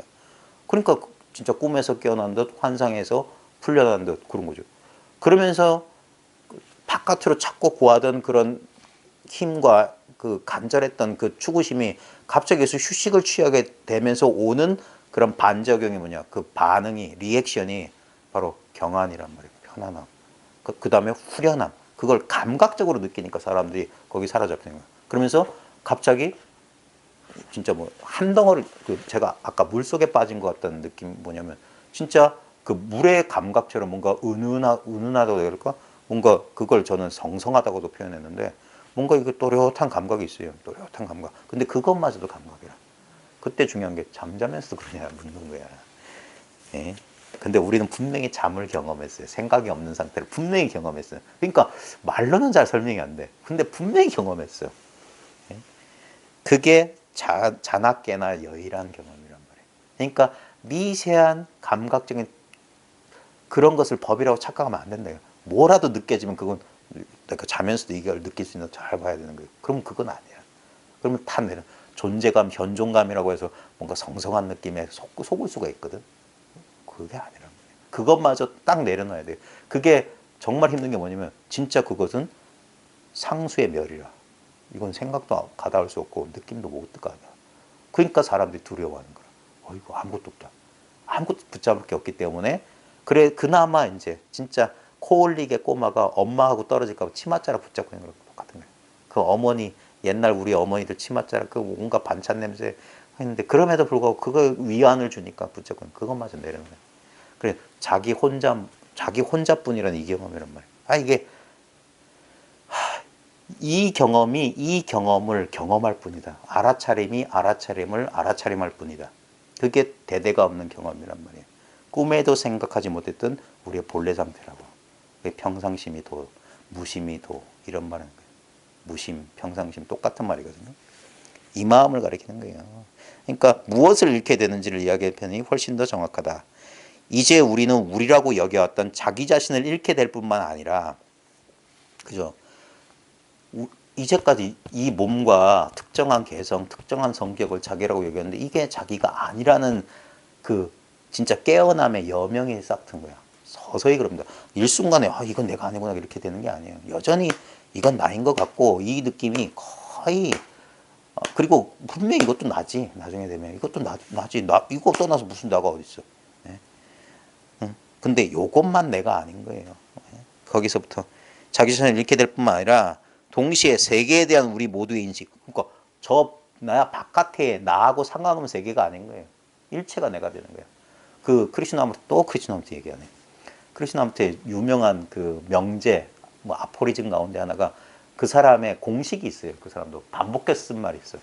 그 중에 하나가 아까 말한 말은 실제가 아니다. 그 다음 또 유명한 말은 뭐냐. 관찰자가 그대로 관찰 대상이다. 이렇게 관찰 대상이 아니라 이게 바로 이거다. 예. 그래 내가 곧 세계다라고 말했어 그 사람. 예. 맞아요, 진짜야. 전체가 나라. 그게 더 놀라운 사실은 뭐냐면 이 전체 이 의식 자체가 바로 난데도 이 전체 의식을 상대적인 관점에서 경험한다는 이게 놀라운 사실이에요. 다시 평등성에서 다시 차별성으로 돌아간다는 게 뭐냐면 똑같은 경험을 하는데 예전에는 이 차별의 경험 때문에 관찰 대상과 관찰자가 분리됐다고 느꼈어요. 자기 감각을 믿었는데 근데 이 감각을 넘어선 체험이 이 체험이거든요. 그러면 처음엔 평등성을 체험해요. 그게 갑자기 내가 사라진 것 같고 세계가 뭐 사라진 것 같고 하는 게 뭐냐면 일색으로 평등해진 거야. 근데 거기에만 머물러도 안 된대요. 그것도 하나의 치우친 거라면 치우친 거. 하나의 감각에 불과한 거고. 그래서 다시 돌아보면 이 분리감 그대로 전일감 그 자체가 되는 거예요. 그래서 신기한 거야. 이 전체성을 이 개별성의 입장에서 또 이렇게 구경하게 되는 또 놀라운, 예? 그게 차별진이 뭐 그런 게 평등에만 떨어지면 안 되고 이 차별 이게 이렇게 어우러지는데 오직 이것뿐입니다라고 하는 건 뭐냐면 아직 그건 하나의 이 절대적인 입장에서만 그런 거고 진짜 이제 한 바퀴 또 이제 공부가 진행되다 보면 오직 하나라는 것마저도 없는 거예요. 낱낱이 그래서 산은 산 물은 물이라고 하는 거예요. 산은 그대로 산이고 물은 그대로 물이야. 평등을 그대로 인정하는데 차별을 그대로 인정하는데 그게 차별이 아닌 차별이지. 그러니까 그게 차별지를 쓴다는 동시에 우리 자신도 잃고 세계에 대한 모든 인식을 잃게 된다. 분리된 상태란 다만 하나의 인식일 뿐이다. 그래, 분리된 상태란 다만 하나의 인식일 뿐이다. 사실 인식이라는 것이 우리의 세계로 들어올 때는 있는 것이라고는 오로지 이 인식이다. 말이 좀 이상하네. 사실 인식이라는 것이 우리의 세계로 들어올 때는 있는 것이라고는 오직 이 인식뿐이다. 이거 원문이 어떻게 되는지 모르겠는데 이게 뭐냐면 유식무경이란 말이에요. 실제로 세계가 우리한테 바로 오는 게 아니라 그냥 인식이라고. 실제로 우리가 체험 그 자체를 이렇게 경험 그 자체라는 게 아니라 결국엔 뭐냐면 경험에 대한 해석. 거기에 그 해석이 들어가 있어요. 해석이. 실제로는 어떤 그 철학에서도 불가지론, 칸트 철학에서도 물 자체는 알 수 없다라는 말도 왜냐면 우리는 범주화된 사고, 그 칸트 인식론에 보면 범주론이 있거든. 범주. 그 범주가 뭐냐면 우리 사고 틀이에요. 분별심이라. 그거 안에 들어오면 우린 이해해. 그 틀에 이해하지 못해. 암과 모름이 이원화되는데 이거는 그런 게 아니라 아까 말했듯이 정보가 어떤 것은 정보가 전달되고 어떤 것은 전달되지 않는 게 아니라 완전한 정보 전달이기 때문에 그래서 이 반야지에는 무지와 흡사하다 그런 말이 있어요. 아무것도 모르는 상태로 흡사해요. 왜냐하면 알의 내용이 없어. 그냥 전체적인 알미기 때문에 무엇을 안다는 느낌 없는데 근데 무엇을 모른다는 느낌도 없지. 그냥 그래. 덤덤한 다면상적이란 말, 옛사람들이 말했던 거 담담한데 늘 고요한 마음에 이런 그게 없어요. 나의 세계는 나의 세계가 아니다. 금강경 같은 소리 안 해. 그것은 그저 나의 인식일 뿐이다. 그죠? 결국에는 어떤 구체적이고 독립적인 대상, 나나 세계란 실체가 있는 게 아니라 인식이에요, 인식. 처음엔 좀 부정적으로 느껴질 수도 있겠지만 우리가 영적인 깨어남을 이야기할 때는 우리가 잃게 되는 것은 무엇인지, 우리가 무엇으로부터 깨어나는 것인지를 이야기하는 것이 훨씬 더 유용하다고 생각한다. 이게 마찬가지예요. 가끔 이제 사람들이랑 얘기하다 보면 깨달으면 어떻게 된대요, 물론. 깨달으면 어떻게. 근데 그런 식으로 그 정말 어리석은 질문인데도 근데 그 입장에서는 그게 당연하죠. 궁금하니까. 우리가 물건을 살 때도 이 물건의 효능을 알아야지 하는데 근데 말로 설명해서도 모르는데 어떻게. 이건 실제로 자기가 해보면 아는데. 근데 우리가 깨닫게 되면 어떻게 되냐. 뭐 무슨 쓸모가 있냐. 이런 게 뭐냐면 여전히 깨닫지 못한 입장에 발딛고 있기 때문에 질문이 틀렸기 때문에 어떤 대답이 될 수가 없어요. 그래서 굳이 말하는 게 그 질문이 사라진다. 그 질문이 잘못된 것인 줄 알고 질문이 사라지면 그게 답이다라고 말해주는 거예요. 질문이 사라지면 그게 답이다. 아까 말했던 우리 이 분열된 의식의 침묵, 그게 답인 거예요. 그 분열된 의식이 만들어낸 질문에 대해서 또 다른 분열된 의식으로 지어진 그런 인식으로서의 알미 주어진 게 아니라고. 그래서 어떤 지견도 없는 거예요. 어떤 지견도 없는 거예요. 그런데도 마음껏 지견을 써요. 아무 지견이 없기 때문에 그 지견에 걸리는 바 없이 쓴다 이 말이에요. 해탈 다음에 해탈 지견이 있다. 그런 식의 말이 가능한 거예요.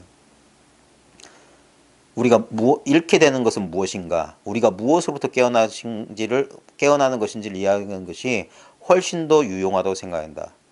즉 우리 스스로에 대한 관념의 붕괴. 이게 제일 중요해요. 그래서 지견의 청정이라. 지견이 청정해진다 그래서 깨달음은. 관념의 붕괴. 모든 상이 깨져요. 그것이 우리의 주제이다. 깨어나면서 지금껏 자신이라고 여겨오던 것들이 붕괴되는 걸 지켜본다는 것은 놀라운 일이다. 그렇죠. 이 깨어남의 여정 중에 하나가 뭐냐면 점점 그 자아상이라고 하는 경계가 흔들리기 시작하는 거예요. 자아와 세계의 구분이 점점 사라져요. 그러니까 감각적인 수준에서.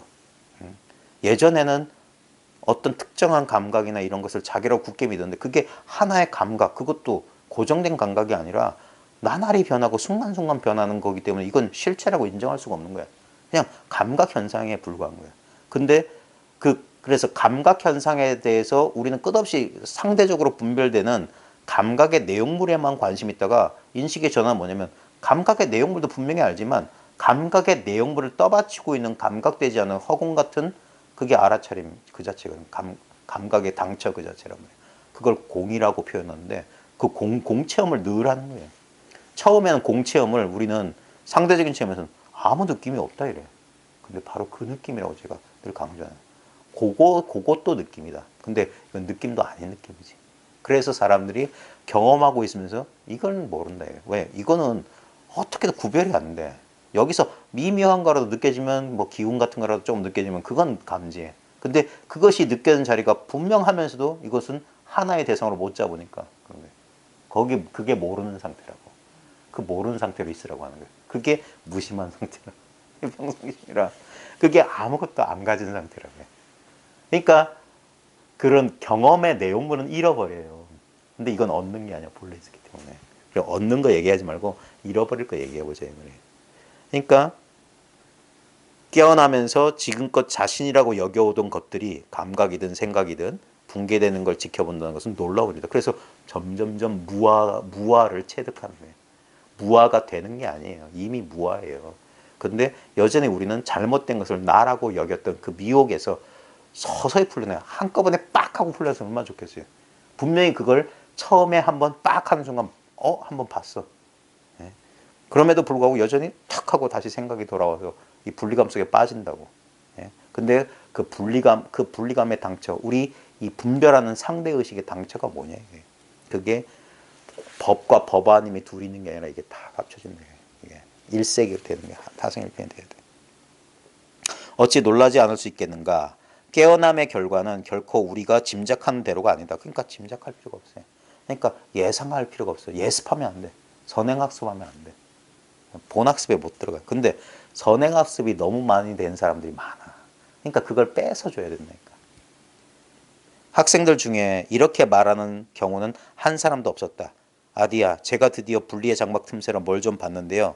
이건 내가 짐작했던 것과 거의 똑같네요. 그래, 이런 사람 없어요.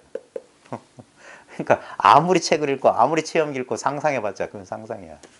예, 진짜 자기가 경험해보면 이런 건지 몰랐어.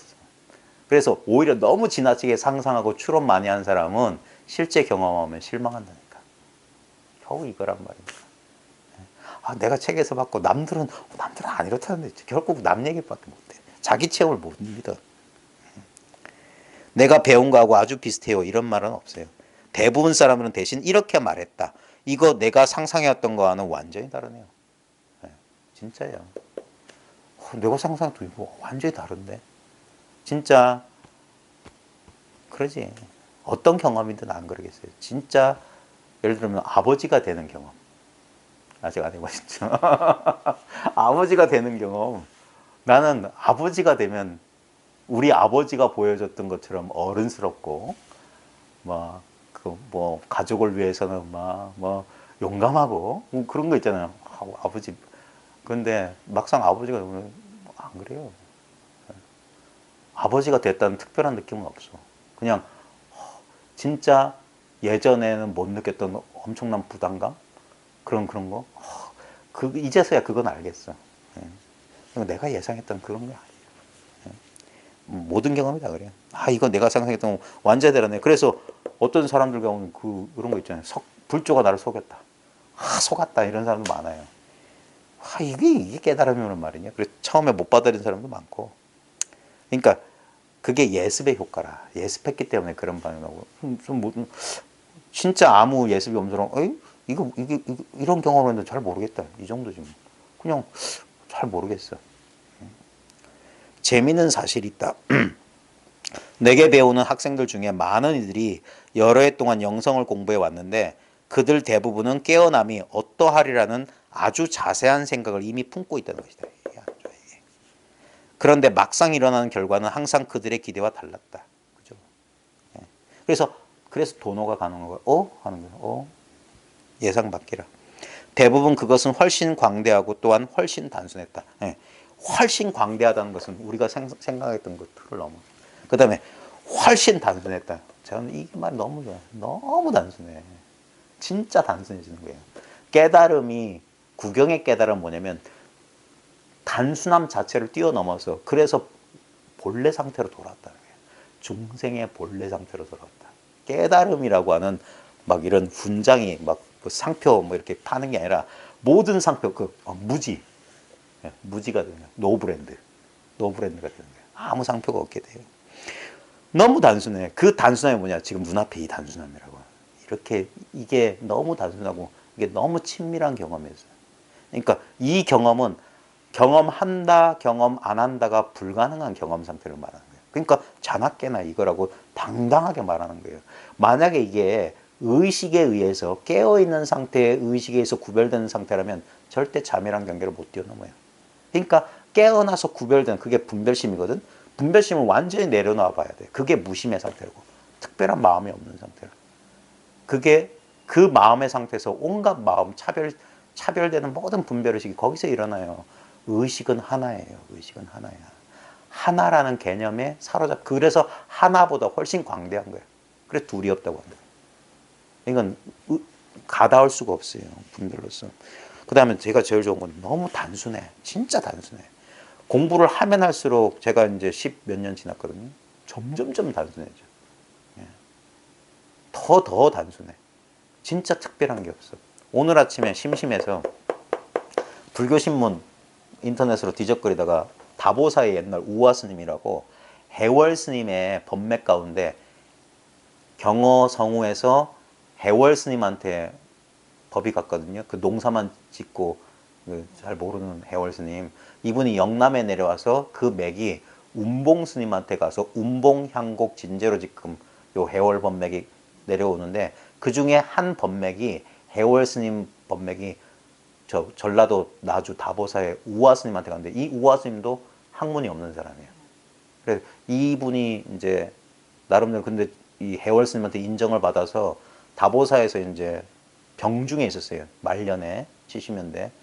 그때 그 불교신문 주간 주필이었던 향봉 스님이라는 분이 지금 익산에 계신데 그분도 얼마 전에 원래 문학가하고 막 그런 수필 쓰고 그런 분이었어요. 약간 문학적 감성이 넘쳤던 그래서 예전에는 막 저 무슨 문학이나 하지 그랬는데 이분이 인도 티벳 가서 죽을 고비를 넘기다가 나름대로 한 소리 했어. 그리고 돌아와가지고 지금 막 큰 소리, 쓴 소리를 막 내뱉고 계신 분이 계신데 그분이 병중에 있는 다보 스님을 그 우화 스님을 찾아가서 막 문답하는 것 중에 그 뭐라 그래? 시신마 화두에 대해서 한마디 일러달라 하니까 그분이 뭐라고 했더니 오늘이 7월 7석이다 그랬어요. 오늘이 7월 7석이다. 네. 시신마 이 먹고 화두가 뭐냐 하니까 오늘이 7월 7석이다. 그 해월 스님한테 저 양산 저 미타암이라는 천성산 미타암에 가보면 사람들이 그쪽에 뭐 동굴 올라가는 길 있잖아요. 거기는 자주 가면서 그 길목에 비석 하나 오래된 비석이 있어요. 그걸 안 봐. 그게 해월 스님 무상 법문을 새겨놓은 탑이에요. 거기 보면 그 비슷한 질문이 있어요. 그 뭐가 도가 뭐냐 그 정확히 기억 안 나는데 거기에 해월 스님 뭐라고 하냐면 비가 온다 비가 와. 비가 온다. 진리가 뭐냐 부처가 뭐냐 견성이 뭐냐 했는데 아마 그때 비가 오고 있었을 거예요. 비가 온다 비가 와. 그래서 저는 그건 묻지 않고 뭐 물었으면 뭐 비가 온다 비가 뭐 그러면서 뭐 어느 봉우리 비가 내리 뭐 우장 있고 어디를 갈 거나 뭐 농가를 불렀다 그런 대목이 있어. 뭐가 있는 줄 알아요 사람들이. 너무 단순한 거야. 7월 7석이다. 응? 예전에 그 돌아가신 시무란 스님 계세요. 이게 무심선 김태환 스님 그 다음에 예전에 그 누구죠? 국어 선생님 하시던 분 해운대. 네, 그분 대학 동기예요. 그 다음에 부석사 그 무스님 상자 등등호 그 스님 대학 동기야. 근데 이 시무란 스님 출가 전에 저도 군산가사님 회상에서 들었던 얘기거든요. 그 재수학원에서 점심 먹고 이렇게 하늘을 보다 깨쳤다. 네. 그래 깨쳤다가 이분이 나중에 출가했어요. 그 답이 시켜주신 스님도 제가 만났는데 그 스님 말로는 그래. 이 사람이 왜 출가했냐면 아마 출가할 때쯤 다시 매해진 것 같다. 출가 전에. 근데 자기가 만났을 때 그 문답을 저한테 들려줬어요. 법거령 하는데 누가 막 물었대. 도가 뭐냐 진리가 뭐냐 하니까 오늘이 몇 월 며칠이다. 그러더라고요. 근데 그래 나중에 암에 걸려서 치료 안 받고 앉아서 그냥 죽었대. 그 젊은 나이에 갔대. 그때 우리 군산건 선생님도 그랬고 되게 안타까워했을 거예요. 저 사람이 만약에 좀 그랬으면 저렇게 자탈인망하고 막 그랬는데 했을 텐데 너무 젊은 나이에 아무 그 세력도 없이 가가지고 안타까우셨는데 단순한 거예요. 7월 7석에다 비가 온다 비가 와. 오늘은 구름이 끼었네. 네. 오늘은 몇 월 며칠입니다. 네. 그걸 평상화돌이라고 하는데 선문답에도 도리가 있어요. 평상화로 대답하는 도리. 뭐 즉여가 어떻고 여여가 어떻고 그러잖아요. 쓸데없는 소리.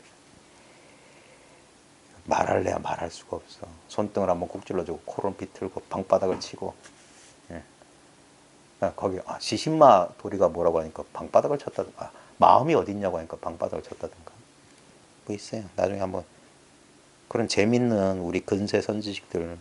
근데 그분들의 단점 제가 후학으로서 꼬집자면 마치 뭐가 있는 듯 그런 말을 해요. 예를 들면 삼처전시 문답이 있는데 첫 번째 염화미소에 대해서는 뭐라고 했더라? 뭐 한문으로 이렇게 말하는 거 있잖아요. 그런 거. 그러니까 사람들이 그런 문자에 속아요. 그래서 뭐 저렇게 대답해야 되는 줄 알고. 그런 건 좀 그거는 가나선 만류의 폐해예요. 결국 문자선으로 떨어졌고 원어급근이니 전부 개송, 시송으로 끝나. 그래 지금도 스님들이 맨날 뒷방에 앉아가지고 염송이나 이런 거 보면서 한문 한시 짓는 거 공부만 되니까 뭐 오도송을 써야 되는 줄 알고 그런 게 어디 있어요? 그 공안 같은 거 볼 때 속뜻을 다 파악을 하면서 그렇게 읽어 나가야 되는 거야. 그러면 그냥 그것도 이게 이치도 분명하고 법도 분명해야 돼요. 그래. 예. 무문관 이제 벽압록도 한번 해보고 싶은데 왜 개송을 썼는지 그 실제를 모르는 거야. 말할 수가 없기 때문에 시라고 하는 게 뭐냐면 언어를 가지고 언어를 초월하는 거거든요. 그래서 선시나 이런 것들이 분명히 뭔가 이게 임팩트가 있어요. 그럼에도 불구하고 19절에 그런 식으로 말해야만 된다고 생각하면 안 돼요. 예. 그러니까 참 이게 뭐냐면 심중에 심중의 뜻은 분명한데 이걸 언어를 써서 표현하려니까 잘 안 돼요. 그래서 학문이 모자라신 분들이 방편력이 적었던 중에 하나가 뭐냐면 언어 구사를 잘 못해서 그래요. 그리고 잘 보세요. 역대 선식들 가운데 큰 대종장들은 이 언어가 자유자재했던 분이야. 마조 스님도 그랬고 임재 특히 임재 그랬고 특히 대 보세요. 대는 진짜 그 당시 정승급들하고 이렇게 서간을 주고받고 이야기를 할 정도면 그분의 세속 학문이는 그렇기 때문에 그 따르는 사람들이 많았기 때문에 당연히 그 확률이 높아진다 이 말이에요. 그래서 세속 학문을 무시하면 안 되고 경어선사도 왜 이렇게 평지 돌출한 것처럼 보이냐면 경어록 보면 그 당시에 경어선사랑 법거령했던 비슷한 수준의 깨친 사람도 있었어요. 근데 문제는 뭐냐? 경어선사처럼 학문이 자제하지 못했다 그래요. 네. 그러니까 탁 이게 세간의 그 경어선사가 그랬어요. 자기가 왜 이렇게 공부를 많이 했냐면 원래 땡추 밑에서 공부했다고 그래요. 그래서 자기가 술 막 이렇게 하는 게 자기가 이제 처음에 땡추 그쪽 거기서 잘못된 습관 들어서 그렇다라고 자기가 얘기하듯이 그러면서도 양반들하고 그 당시 1800년대 사람인데 양반들하고 어울리고 싶어서 장자를 3000번 읽었다고 한 사람인데 장자가 제일 어려워요. 한문 가운데. 구두점 찍기가. 그러니까 옛날엔 줄글로 읽어서 그걸 끊어 읽기를 잘하는 게 한문 실력이거든요. 그러니까 그때 한문 공부는 딴 게 아니라 여러 번 읽다 보면 물리 트인다 해서 반복해서 자꾸 읽었던 거예요. 그래서 3점. 그러니까 물리가 자유자재하니까 자기의 보면 저도 지금 답답한 게 뭐냐면 이 마음속에 느낌은 있어. 이 느낌을 언어로 표현하는 게 제 딴은 잘한다고 하는데도 잘 안 돼요. 내가 맨날 내가 진짜 국어 선생님이 맞나? 자기 자기 이 느낌 이 느낌조차 아닌 이것을 말로 충분히 왜냐면 우리가 어쩔 수 없이 언어로 이제 소통을 해야 되는데 좀 더 흡사하게, 좀 더 핍진하게, 좀 더 근사하게, 가깝게 표현하고 싶은데 잘 안 돼. 늘 불만족이야. 맨날 얘기해놓고도 늘 불만족이야. 전부 헛소리만 했고 건드리지를 못해서 그러니까 선문에서 왜 때리고 이 직접적인 터치가 나올 수밖에 없는 게 말로 설명할 수가 없어요. 말로. 훨씬 단순했다. 그것이 실제로 일어난 진정한 깨어남이라면 그것은 당연히 우리가 상상하는 바와는 다를 수밖에 없다. 그러니까 하는 거예요. 바보 도토진 소리라고 하는 거예요. 그 까닭은 우리는 꿈꾸는 것과도 같은 상태에서 깨달음을 상상하기 때문이다. 진짜예요. 이건 왜 이 체험이란 관문이 뭐냐면 생각과 생각 아닌 것을 관념이 아닌 실제를 정말 체험적으로 알았냐 이거 체험적으로. 이건 또 다른 인식은 맞거든요. 또 다른 인식이야. 결국엔 지각이 바뀐 거예요. 인식인데 이게 추론적인 인식이 아니라 진짜 경험적인 인식이란 말이에요. 마치 가장 좋은 게 뭐냐면 자전거 타는 거. 자전거 타는 것도 하나의 그 지식이라고 한다면 자전거 타는 법을 배웠던. 근데 그건 이론만 가지고 안 되잖아요. 실제로 몸에 감각이 있어야 되잖아. 그런 거와 마찬가지라 그냥 온 세계가 하나다라는 그냥 관념만 있는 게 아니라 관념 이전에 그래 친밀하다고 하는 거라. 왜 자꾸 친밀하다고 하냐면 분리된 경험이 아니기 때문에 이 경험에 대해서 이러쿵저러쿵 특별하게 묘사가 잘 안 되는 거예요. 그냥 그냥 그래서 대부분 사람 그냥 이건데밖에 말 못해. 이 경험 한 사람 그냥 이거라고밖에 말 못하는 거예요. 설명이 잘 안 돼. 그래서 우리는 꿈꾸는 것 같은 상태에서 깨달으면 처음엔 그래요. 그러다가 그래서 이게 확 바뀌면 이게 그래서 체험이란 관문은 뭐냐면 진짜 봤냐 이거 진짜. 우리가 see라는 영어 단어로 보듯이 이게 I see란 말은 안다는 말은 꼭 본다는 경험적으로 이건 의문의 여지 없이 알았다 이거예요. 그러니까 진짜 봤냐, 진짜 그래서 견성했냐 묻는 거예요. 성품을 알았냐. 육조 단계에서 식심견성이라는 말이 나오거든요. 마음을 알아서 성품을 본다. 근데 그 식은 분별해서 이 추상적인 식이 아니라 보는 것처럼 경험적인 깨달음이라. 그러니까 말이 필요 없는 자기 확신을 줘야 된단 말이에요. 그 까닭은 우리는 꿈꾸는 것과도 같은 상태에서 깨달음을 상상하기 때문이다. 가끔 이제 공부하는 분들하고 얘기할 때 보면 조금 저도 조금 불분명한 게 뭐냐면 이분이 진짜 보긴 봤는데 말로 표현 못하는 것인지 또는 보지 못하고 그냥 이해로서 알았는데 이해로서 알았기 때문에 불확실한 것인지 그게 잘 구별이 잘 안 되지. 그러니까 제가 아직 눈이 이렇게 선명히 밝지 못해요. 그래서 그때 말하는 경우는 시간 좀 두고 보자고. 그러면 이게 진정한 깨달음이 아닌 경우에는 다시 그러고.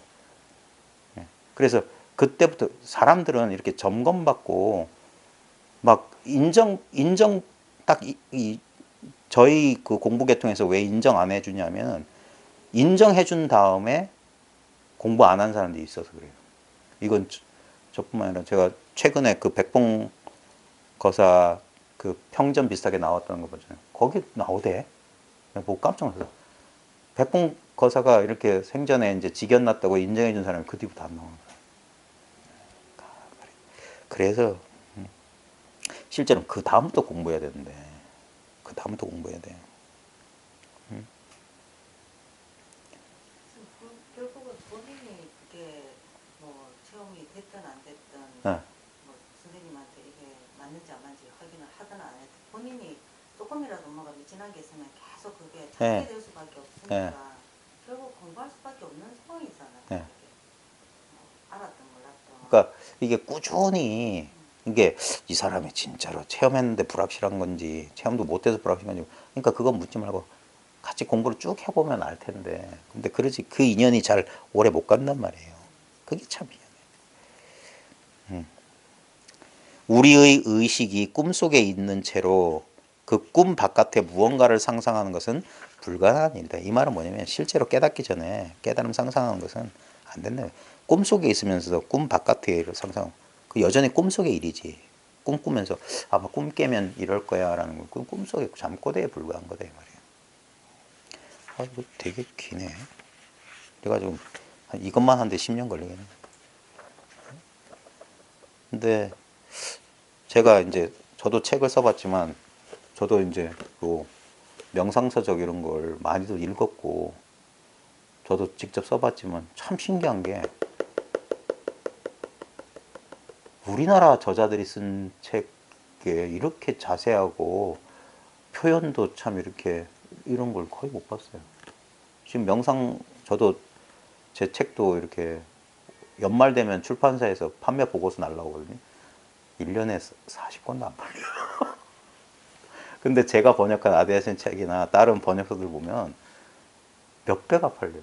그건 어쩔 수 없어. 진짜 실제로 깨달았건 못 깨달았건 하나의 수필집으로 그냥 읽건 가운데 뭔가 이게 이 사람들의 표현은 우리랑 좀 다른 것 같아요. 교육 방법의 차이인가?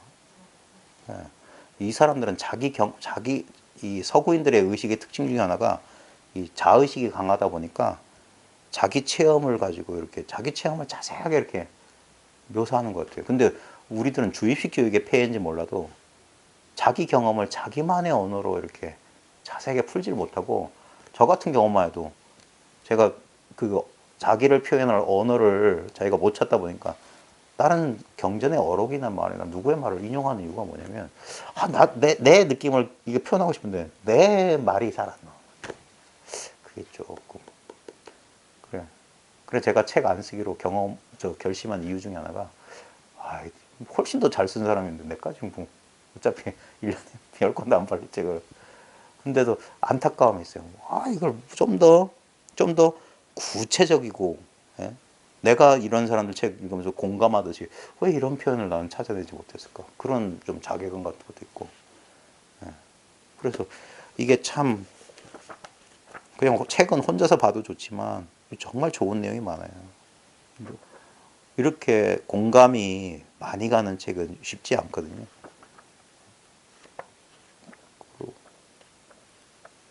그래서 이 책만큼은 시간이 될 때까지 끝까지 한번 읽으면서 한 번은 훑어봤으면. 좋은 내용이 참 많아요. 그리고 이렇게, 예, 이 공감이 간다는 게 이제 여러분들도 이제 다른 분들도 공부하시다 보시면, 예전에는 공감이 안 됐던 내용, 이 마음 공부는 진도가 천차만별입니다. 예를 들면 라즈니 씨도 저 좋아했거든요. 이젠 라즈니 씨 책 절대 안 봐요. 그걸 이제 좀 오해하지 마시기 바랍니다. 제 입장에서 봤을 때 이제 라즈니 씨는 이제 이 공부할 때는 이 마음 공부에 있어서는 절대적인 선배, 절대적인 후배가 없어요. 절대적인 스승, 절대적인 제자가 없어요. 이게 저는 이 공부의 아름다움이라고 생각하는 게 뭐냐면, 이 마음 공부는 세속 학문하고 달라요. 세속의 어떤 것처럼 뭐 시간을 누가 많이 오래 보냈냐고 아무 상관없어요. 진짜 마음 공부를 하면 반드시 예를 들면 어떤 스승이 있었다면 스승보다 반드시 앞질러야 돼요. 예. 마음 공부하는 사람이 어떤 스승 밑에서 공부한다 하면 반드시 이 제자는 스승을 반드시 앞질러야 될 의무가 있어. 안 그러면 스승 욕먹이는 거라고 그랬거든요. 예. 견해가 스승만 같아서는 스승의 덕을 반감하는 것이다 그랬어요. 그래서 자기보다 뛰어난 사람이 아니면 법을 전하지 말라는 말이 딱 맞아요. 근데 어떻게 스승보다 뛰어나요? 이 공부는 가능해. 그래서 저도 20대 때부터 라즈니 씨 읽었는데, 라즈니 씨에 푹 빠져서 지냈던 사람 그 예전에는 70년대, 80년대, 90년대까지는 라즈니 씨를 막 따르던 사람들이 우리나라에서 제법 있었어요. 실제로 거 가서 제자 된 사람뿐만 아니라 출가 스님 가운데도 라즈니 씨를 스승인 것처럼. 근데 지금은 싹 들어간 이유 중에 하나가, 저만 봐도 그렇고 보면 그 사람은 순도가 너무 낮아. 진금이 아니야. 진금이 아니라 좋게 말하면 14K. 좋게 말하면 14K.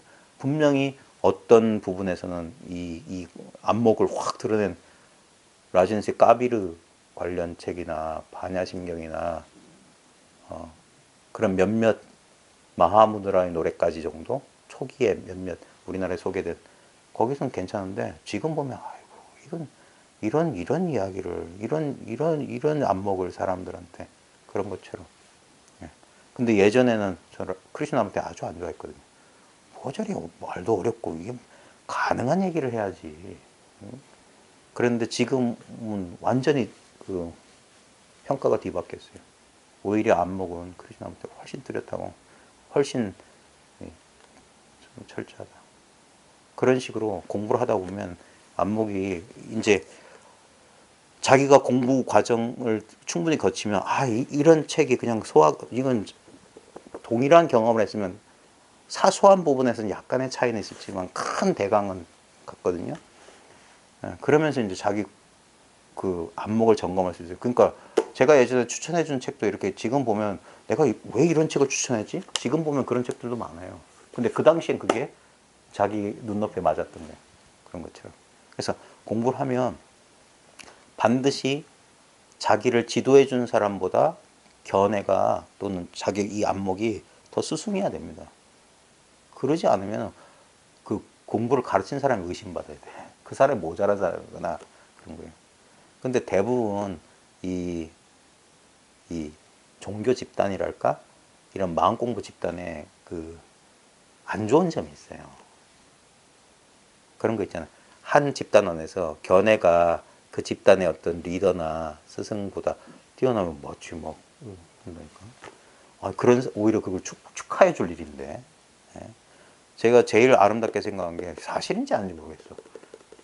그 정강 스님이 그 지금 저 뭐야 그 원장 스님, 네, 송담 스님 이렇게 전법을 해주려고 했는데 도망가고 막 몇 년 동안 안 나타났다고 그러대.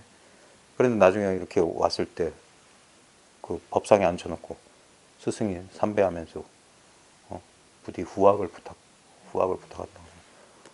그런 정말 그거는 스승으로서 행복한 일이지. 자기보다 더 뛰어. 그리고 그런 예를 통해서 사람들은 그 믿음을 갖게 해주는 거잖아요. 전법이니 이런 게 아무 필요 없는 일임에도 불구하고 그걸 해주는 이유가 뭐냐면 사람들이 믿고 따를 수 있게 그 의심이라고 하는 장애물을 조금 교화하기 편하게 해주는 거거든요. 그래서 반드시 그래야 돼요. 반드시. 견해가 분명하다는 사실은 말하지 않고도 알아요. 저 사람이 나보다 이제 훨씬 더 안목이 훨씬 더 원만해졌구나. 다 공부한 사람들이 다 아는 거지. 예. 그러니까 그 정도로 이렇게 가까이 친근하게 이렇게 지내면서 이렇게 정강선사만 하더라도 그 송담 선생님 10년 동안 뒷바라지 했대잖아요. 생선장사하면서 6.25 동란통에. 그게 사람을 위하는 거예요. 사람을. 그 법당 아무리 크게 지어놔봤자 나중에 거미들이나 집 짓기 좋지. 거기 사람이 없으면 아무짝에 쓸모가 없잖아요. 우리 선종이 살아남았던 이유도 당나라 시대에 그렇게 많은 전란이 있었지만 경전에 의지하거나 불상에 의지하는 건 전란에 다 파괴되니까 회복이 안 돼도 사람을 찾아가서 사람을 통해서 깨치는 선종은 아무 경전도 필요 없고 법당도 필요 없으니까 오직 사람의 안목을 중요하겠단 말이에요. 근데 지금은 전부 다 기독교도 개신교도 그렇고 심지어는 불교도 법당 크게 지으면 그게 불사는 거예요. 예전에 저 전라도 해안 스님이 말해 불사가 뭐냐 불사. 진정한 부처님이 이런 견성하는 거다. 견성만이 불사다 그랬어요. 견성만. 그리고 많은 사람들이 오해하는 것처럼 견성은 특별하고 특출나고 특별한 게 아니라 진짜 일상 다반사여야 돼요. 당연한 일이 돼야 돼. 견성이란 말에 놀라지 않아야 돼요. 그건 당연한 일이지. 오히려 견성 못했다고 하는 사람들이 너 어디 아픈 거 아니냐? 너 어디 정상이 아닌 거구나. 정신 못 차렸구나. 예? 그 자리에서 바로 일깨워서 깨우쳐서 자기의 본성을 회복하도록 본래 있는 본성을 마치 한의사가 용한 한의사 침한방 뜸한방으로 그 불편함을 싹 바로잡듯이 그런 식으로 가르쳐야지. 앞으로는 그렇게 가르쳐야 되는 시대가 와야 돼요. 너무 신비주의나 이런 데 빠져가지고 특별하고 막 자기 인생 문제 구원해 줄 무슨 어떤 초월적인 뭔 것처럼 생각하면 안 되고 너무나 당연한 우리의 보편적인 상식과 같이 돼야 됩니다. 그럴 때 인간의 의식은 또 어떻게 변할지 아무도 모르죠.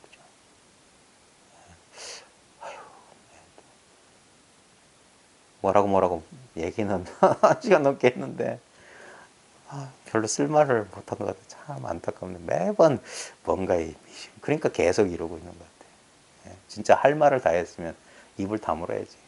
근데 아무리 말해도 시원치가 않네. 용서하시고 마치겠습니다. 고맙습니다.